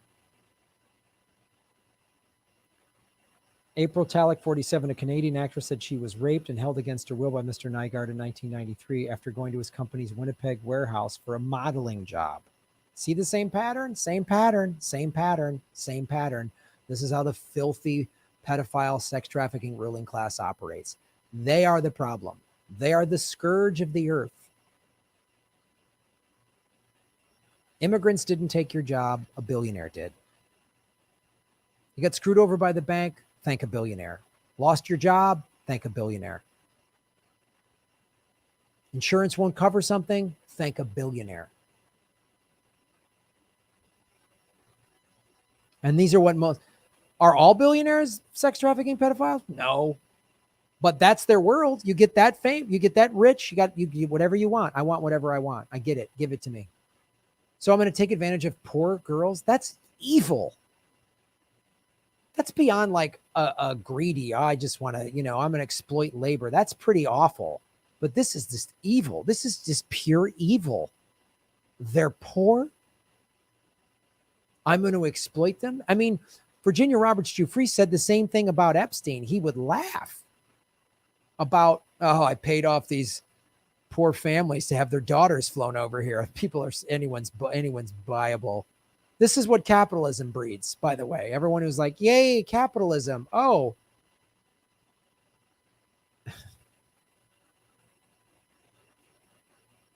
A court affidavit by the Canadian authorities filed in Winnipeg said that Mr. Nygard's victims included girls aged 14 to 17 and that his criminal conduct had affected hundreds. Once again, as Virginia Roberts Giuffre has said, she goes, when I was trafficked, it was happening in plain light. That's the thing with these billionaires. It happens in plain sight. Pilots, doctors, they all know. How these people know about it? Cops turn like the other way. Cops are on the payroll. When you're a billionaire, you can pay off a cop. Some cop making 50, 60 grand a year. Hey, here's 100 grand. Oh, pay off my mortgage. Now my kid goes to college. It's easy to do when you're a billionaire. He forced dozens of victims to engage in commercial sex, defined in federal law as any sex act performed in exchange for something of value and or use threats and promises to grant or withhold modeling opportunities. I cannot stress this enough. Look, I've had several girlfriends buy Victoria's Secret stuff. I've always loved it, but now do not support that company. That is Lex Wessner. Nygard had his own modeling thing, but that's what happens when you're a billionaire. And you find other billionaires that you can do this leverage and traffic. Just like Epstein was more tied into like the intelligence community. Remember when Robert Acosta was told in 2009 when he was prosecuting Epstein in West Palm Beach that he was a CIA asset and to back off. That's why Epstein got that sweetheart deal. And then weird, Trump put him in his cabinet. Weird. I'm just connecting all the dots for you. I'm showing patterns of behavior. This is how these billionaire sex traffickers operate. And use threats and promises to grant or withhold modeling opportunities or financial support to maintain control, the indictment said.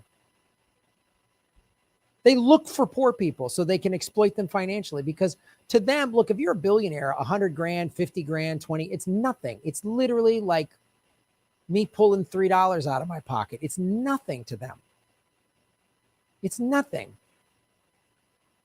Imagine if you could have whatever you want for like just passing out some $20 bills. I mean, it's the equivalent of what they're doing. He's got a lot of ties. He's not directly tied to Epstein, but he's got some of Epstein buddies on his relatives. Prince Andrew's visited neighbor's Bahamas mansion report. I talked about this. So we know Prince Andrew, clear ties to Epstein, clear ties to Donald Trump. Now he's got ties. Excuse me. Clear ties to Epstein, clear ties to Donald Trump, and now we know Prince Andrew has got ties to Nygard. I wonder, is Prince Andrew going to do another ridiculous interview on the BBC? Go, no, I would never be called to the Bahamas. That photo of me is not in the Bahamas. I never would wear a flip-flop. According to the U.S. Department of Justice, the accusations against Nygard are eerily similar to those against Epstein. The fashion maven is accused of using his wealth to groom and entice underage girls as part of a quasi-harem. There's him with Prince Andrew. There's him with all these young girls. There's his creepy fuck island. There's Prince Andrew. What's he going to say? Oh, that's not my photo. I wouldn't be caught in short pants. On an island with a creep with a weird haircut, I wouldn't be called to that. I would never leave without a sport coat. I would be wearing white linens if I was in the Bahamas. Ties to Epstein, Trump, Nygard. So Epstein had ties to Bill Clinton. He was on his planes 26 times. Hillary was on 2 times. Trump was on his plane. Numerous people trafficked out of Mar-a-Lago. Trump has ties to Prince Andrew. But Nygard, oh, there's a whole new band of presidents. Oh, H.W. Bush, Lady Bush, Prince Andrew. Of course, there's him with Epstein. Oprah featured sexual predator Peter Nygard on her show, and sexual predator John of God. There's Robert De Niro. I don't know if he's got ties, but John of God. There's John of God right there. And Oprah, she had Nygard and John of God on her show.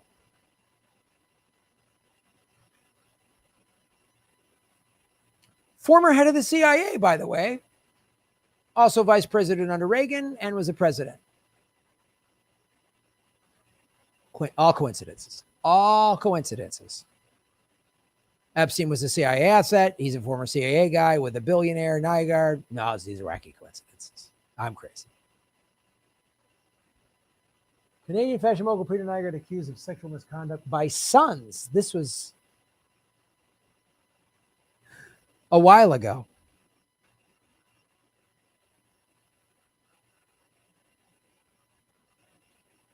Ghislaine Maxwell, Virginia Roberts as a child, Prince Andrew.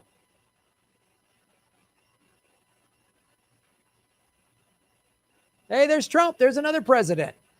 Ghislaine Maxwell, Epstein, Melania, Trump. Ghislaine Maxwell at Chelsea Clinton's wedding. So now we've got 3 presidents. Oh, see how it's all tied in?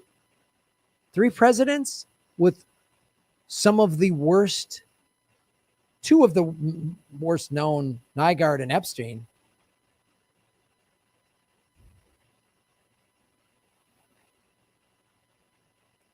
And will the corporate media make all these connections? No, they won't. That's why you come here. We'll keep following this. We'll uncover more. They're going to try to hide stuff.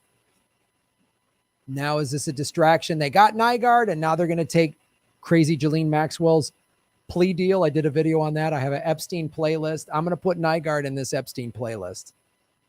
Watch it. Watch the whole list. Connect the dots, everybody. Follow the money. Connect the dots. Shave your knuckles for justice. And then when you connect the dots and follow the money, you find the truth. Boom.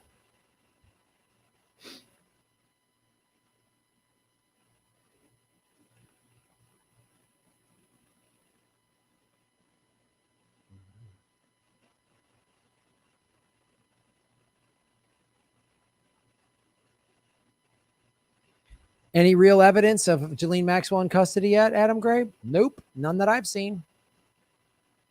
That video I did from a day or 2 ago, the photo was the sketch drawing. Still no video, no photo or video evidence of her in custody. None. Anybody talking about that? Larry Morrow, Graham, thank you for what you do. Please check out the band TYR, specifically the song Flames of the Free. It's a rocking protest song with a great message for those preparing for a coming fight. Shave your knuckles for justice. You got it, Larry. You got it. You got it. You got it. You got it. 319 likes. I love it, man. Sorry went so late. That's just what happens. MHC, thank you for the $20 Rockfin tip. Vegan guns, crypto fury. I'm starting to think progress has to be based on those with nothing to lose. It's one thing to put faith in specific politicians, particularly within the Democratic Party, but I suspect people protesting after suffering from mass evictions, etc., will generally be much less likely to cave, and the rest of us magnifying their efforts would yield much better results. Yeah, you're right, MHC. You're absolutely right. Yeah. The only one in the house that spoke up for Julian Assange was Tulsi. Yep, I've been very critical of Tulsi, and that's something I give her credit for. See, you give people credit for when they do the good things, and you criticize them when they do the bad things. You back Joe Biden? I got nothing for you. You're still pushing for Julian Assange? I give you credit for that. That's awesome. He needs to be pardoned. Pardon Julian Assange. Thanks for supporting me on the Rockman. Kaylee Hansen, look up the Terramar Project, Scott Borgensen, and Carcometrics. I don't know what that is, but thank you, Kaylee. And thank you for supporting me on the Rockfed.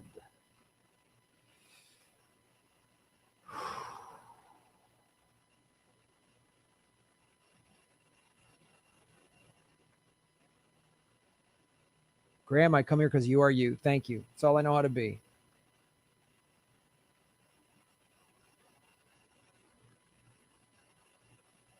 Agreed, Harkin. All of Hollywood is either in on it or knows it exists. Yep. Yeah.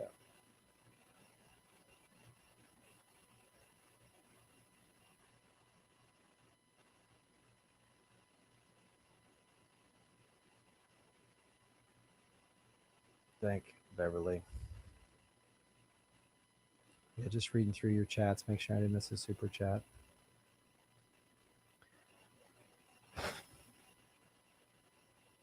Could anyone see Tulsi as a libertarian? Yeah, she's pretty libertarian in some stuff.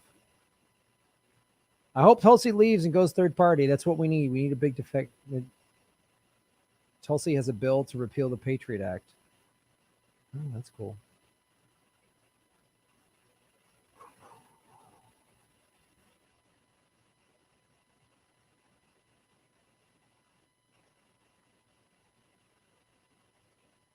I think I have one more segment to do.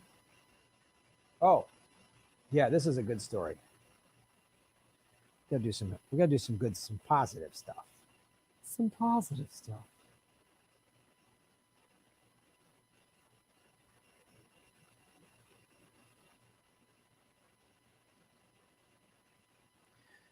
Which musician said the world is run by pedophiles? I don't know about a musician. Maybe a musician did say that, but I do know that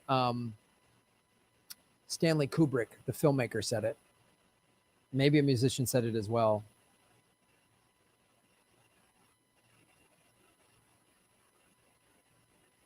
I hope Asa Hutchinson puts a halt on evictions since they may be protesting for a long time. Yeah, I know. Me too. All right, let's do this segment. Doing those fucking sex trafficking things, segments, and digging deep on them. I mean, I'm going to keep doing them. I'm always keep covering it. It's so brutal, though. It's so brutal.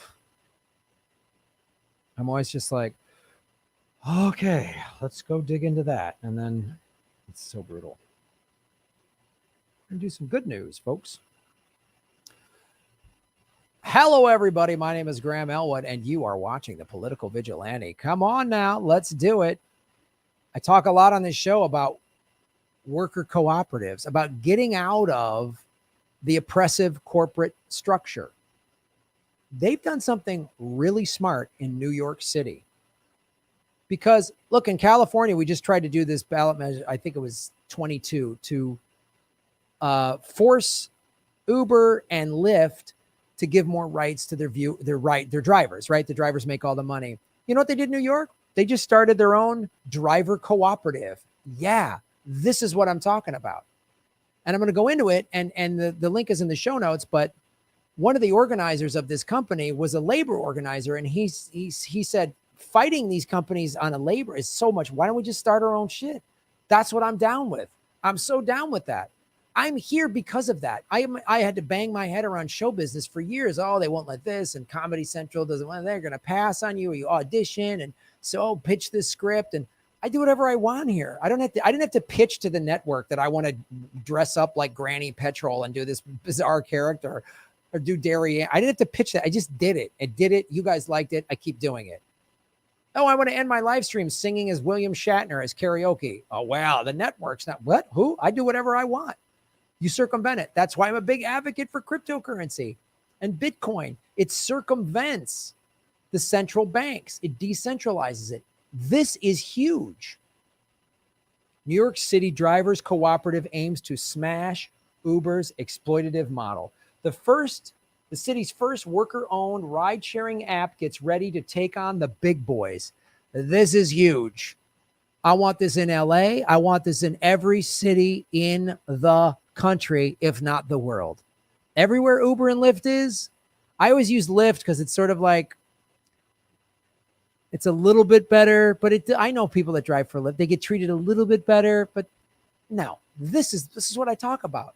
Oh, socialism is so bad. No, socialism is actually bringing something. Uber was whatever they call that, disruptor, right? All you could do is take cabs. And when Uber first came along, I was like, wow, this is really cool. And then Lyft came along. Oh, this is cool. But they're screwing over their drivers. This is what we need to do. And this is direct action. We don't have to wait for, is AOC going to back the new Uber bill, or will she vote for that? Or I don't know this, or nope, just start it. The Drivers Cooperative, which aims to realize a long-held dream of socially conscious New Yorkers in a hurry, a ride-sharing app that you can feel good about. When it rolls out to the public early next year, TDC will become New York's first worker-owned ride-sharing platform owned by the drivers themselves. It is what I'm talking about. It's why I love Rockfin, because it's blockchain cryptocurrency. They pay us content creators in a cryptocurrency that they mine, so we're part owners in the platform. We're part owners in the platform. This is what you should do with everything.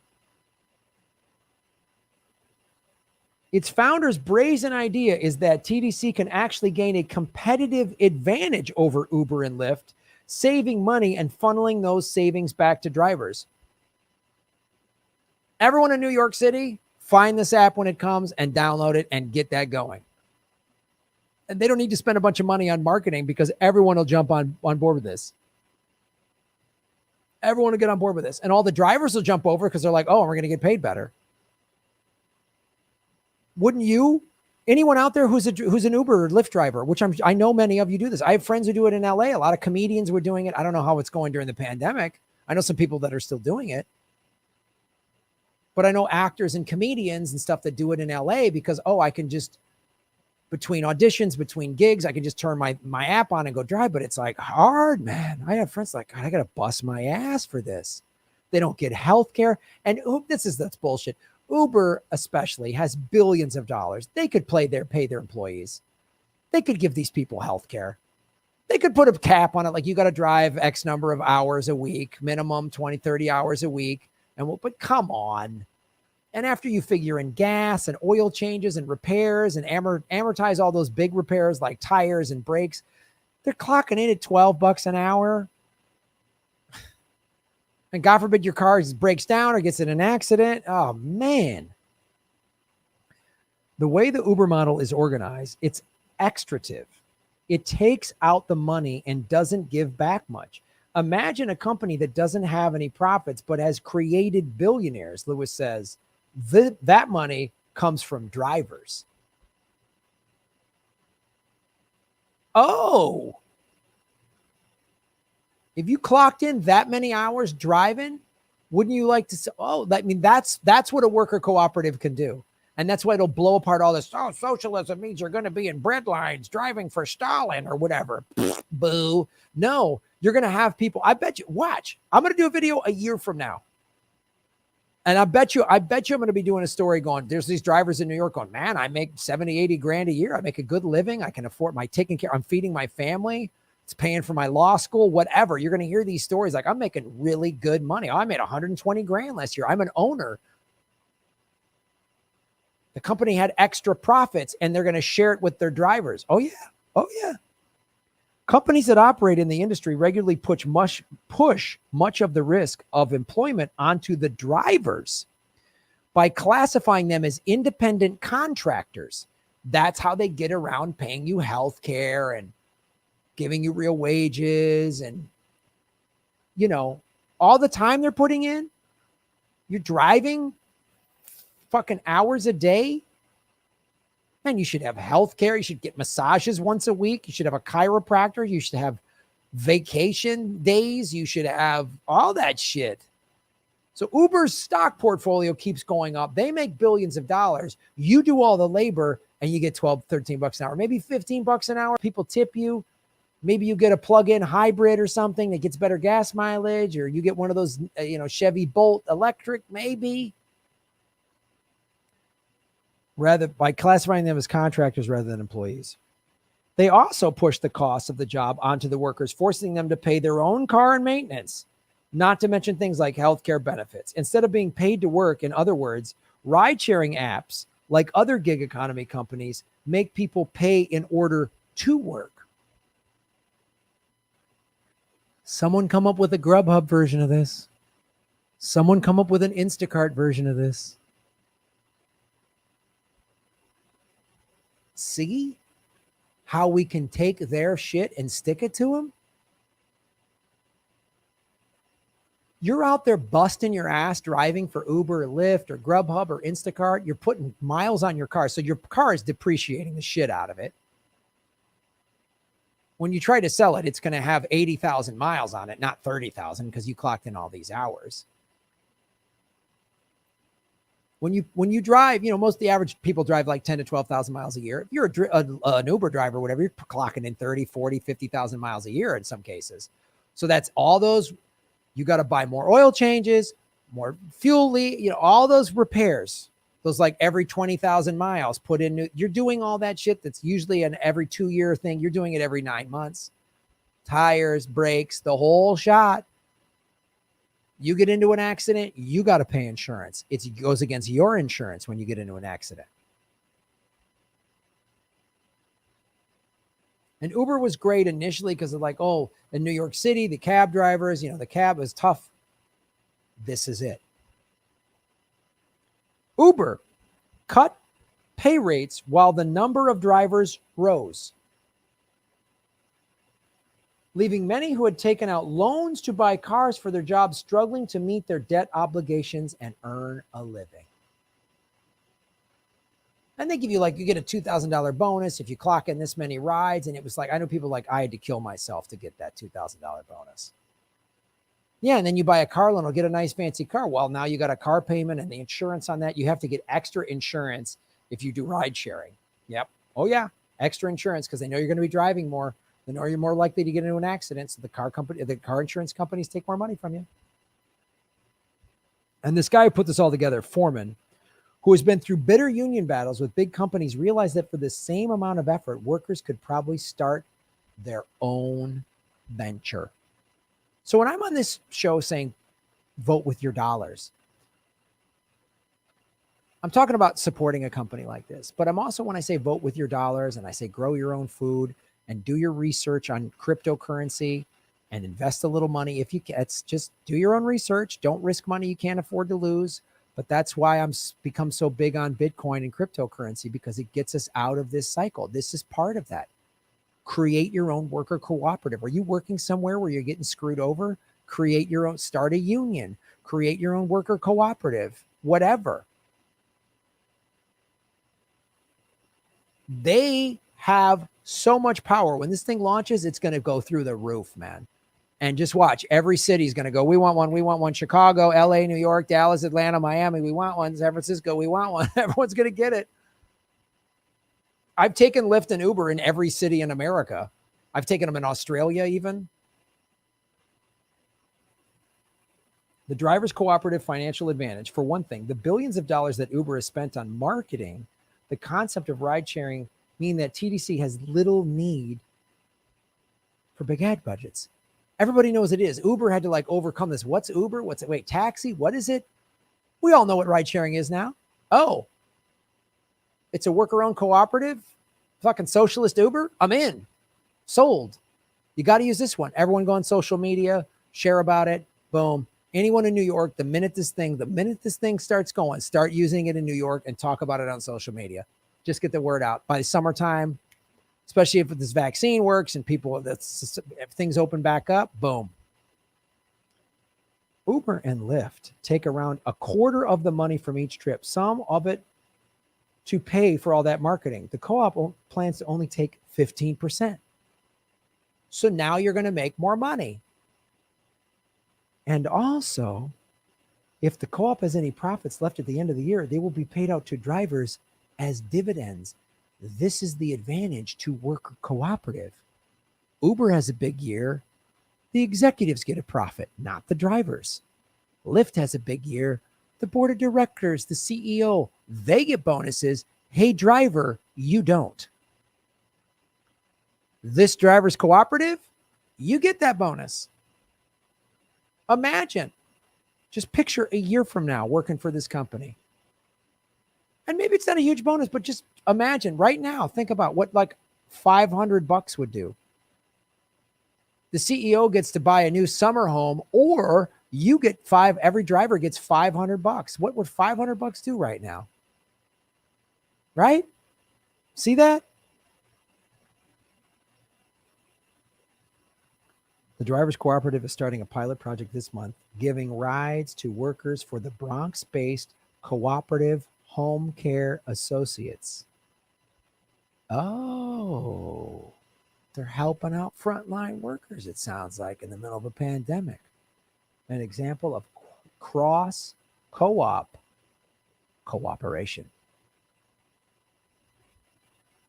You want to talk about direct action? Just downloading this app and using it when you are in New York City, that alone is massive. That will help this spread across the whole country. And what's going to happen? Uber and Lyft are going to be forced to give their drivers better money and better deals, because every driver is going to go, I'm gone. Every city is going to be like, the minute this comes in my city, buy Uber, buy Lyft. And it'll be up to us to keep supporting it. When I go back on the road, whatever city has this, I will use it. That's how we make Gotham great again. Worker cooperatives, folks. Thanks for watching the show. Shave your knuckles for justice. Connect the dots for truth. Ba-boom.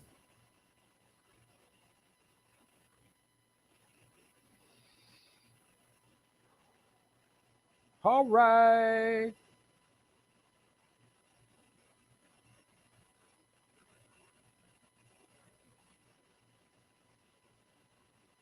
I deliver for Grubhub. I hope I can deliver for this app. Yeah, right on. I know a lot of you drive for, I know we got a lot of drivers in the chat. So that's why I wanted to show you.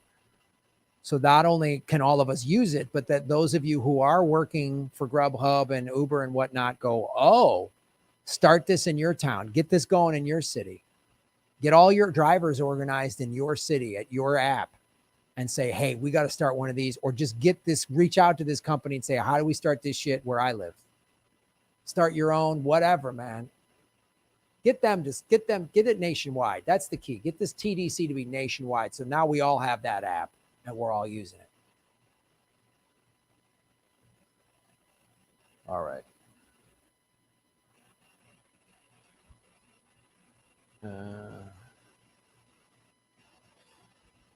Anna Jackson, shave your knuckles for justice. Anna, damn all you lefties. Door, Medhurst, Confocus, Elwood overlapped and took up my whole evening. Synchronize your schedules. I tried, man. I mean, yesterday I went early, and tomorrow, okay, so I'm about to go. I can't sing. My voice is shot. Hold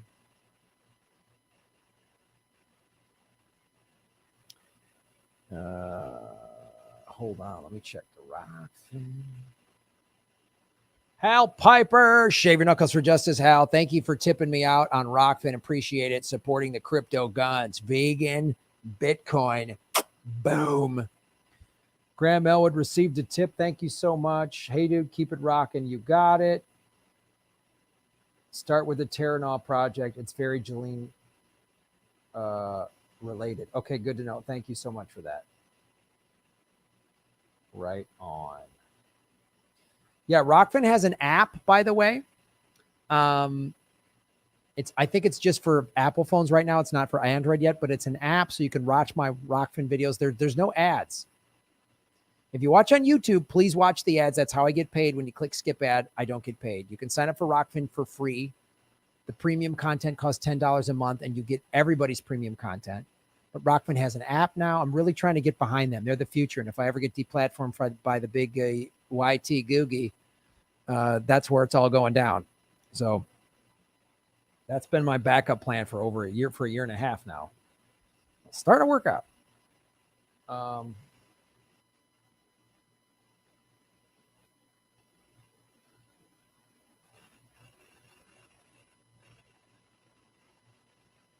Adam Ross, what's up, brother? You're making Gotham great again. Delivery dudes charges for thermals that you must have. It comes directly out of your pay. Jesus. That's so fucked up. Yeah, all workers need to unite, man. Great show. Obrigado. You got it. Por nada. Start organizing and fight back. I'll look into it, let my anarchist nerds check it out and see if it's kosher. Right on. Hannah Jackson. It's 1 a.m. in the morning there. Okay. Thank you so much. I'm exhausted. Tomorrow, Thursday.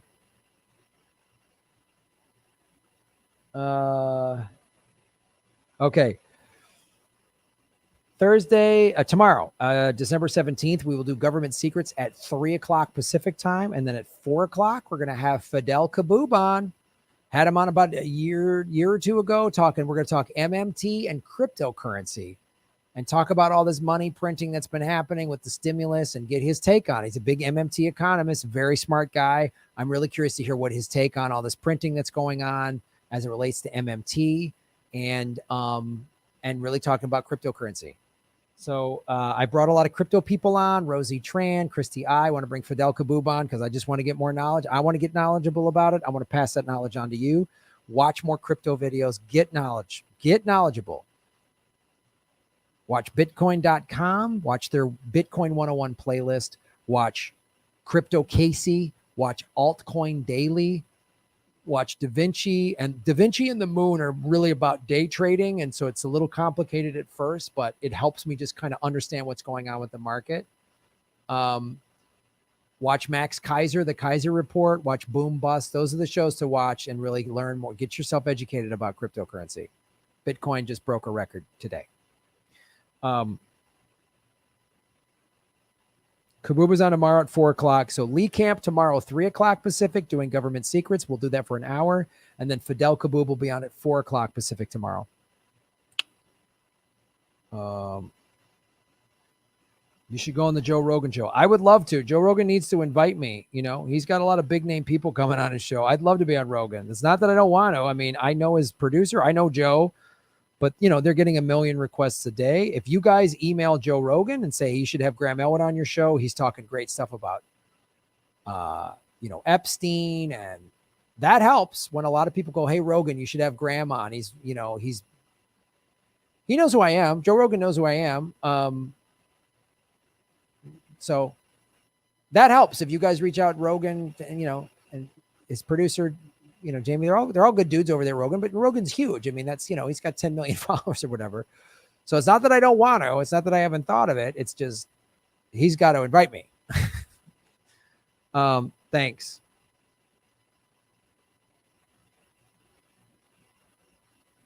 All right. Thanks everybody. Yeah, I can't sing. I'm so sorry, Progressive Girl. I'd love to, but seems like if you want to diversify your portfolio as an adult now, you should just have some crypto. Yeah.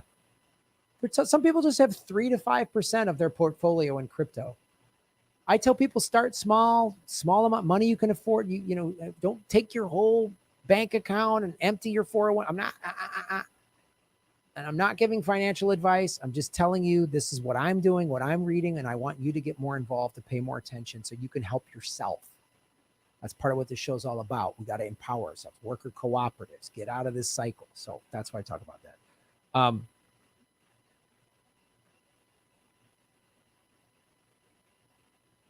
Yes. You're no worries.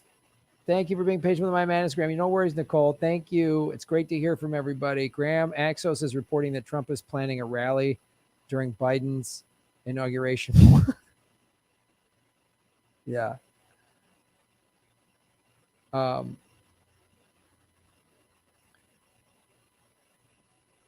Portfolio. Who's this rich guy? Portfolio doesn't mean you have to be rich. Just have a little bit. Sorry, no singing again. My voice is shot. I just need to rest my voice. I've been talking a lot, so I just got to rest my voice. Thank you guys so much for supporting the show. I know it's late. I really appreciate it. Thanks for coming on late with us. Tomorrow's earlier in the day, 3 o'clock Pacific. We start 3 o'clock Pacific time tomorrow with Lee Camp doing government secrets. And then we're going to have Fidel Kaboom on at 4 o'clock. Thank you, everybody. Support the show, Patreon, Rockfin, all that stuff. Have a great night. You're all political vigilantes. You're all making Gotham great again. Connect the dots, follow the truth. Connect the dots to find the truth and shave your knuckles for justice. Yeah, baboom.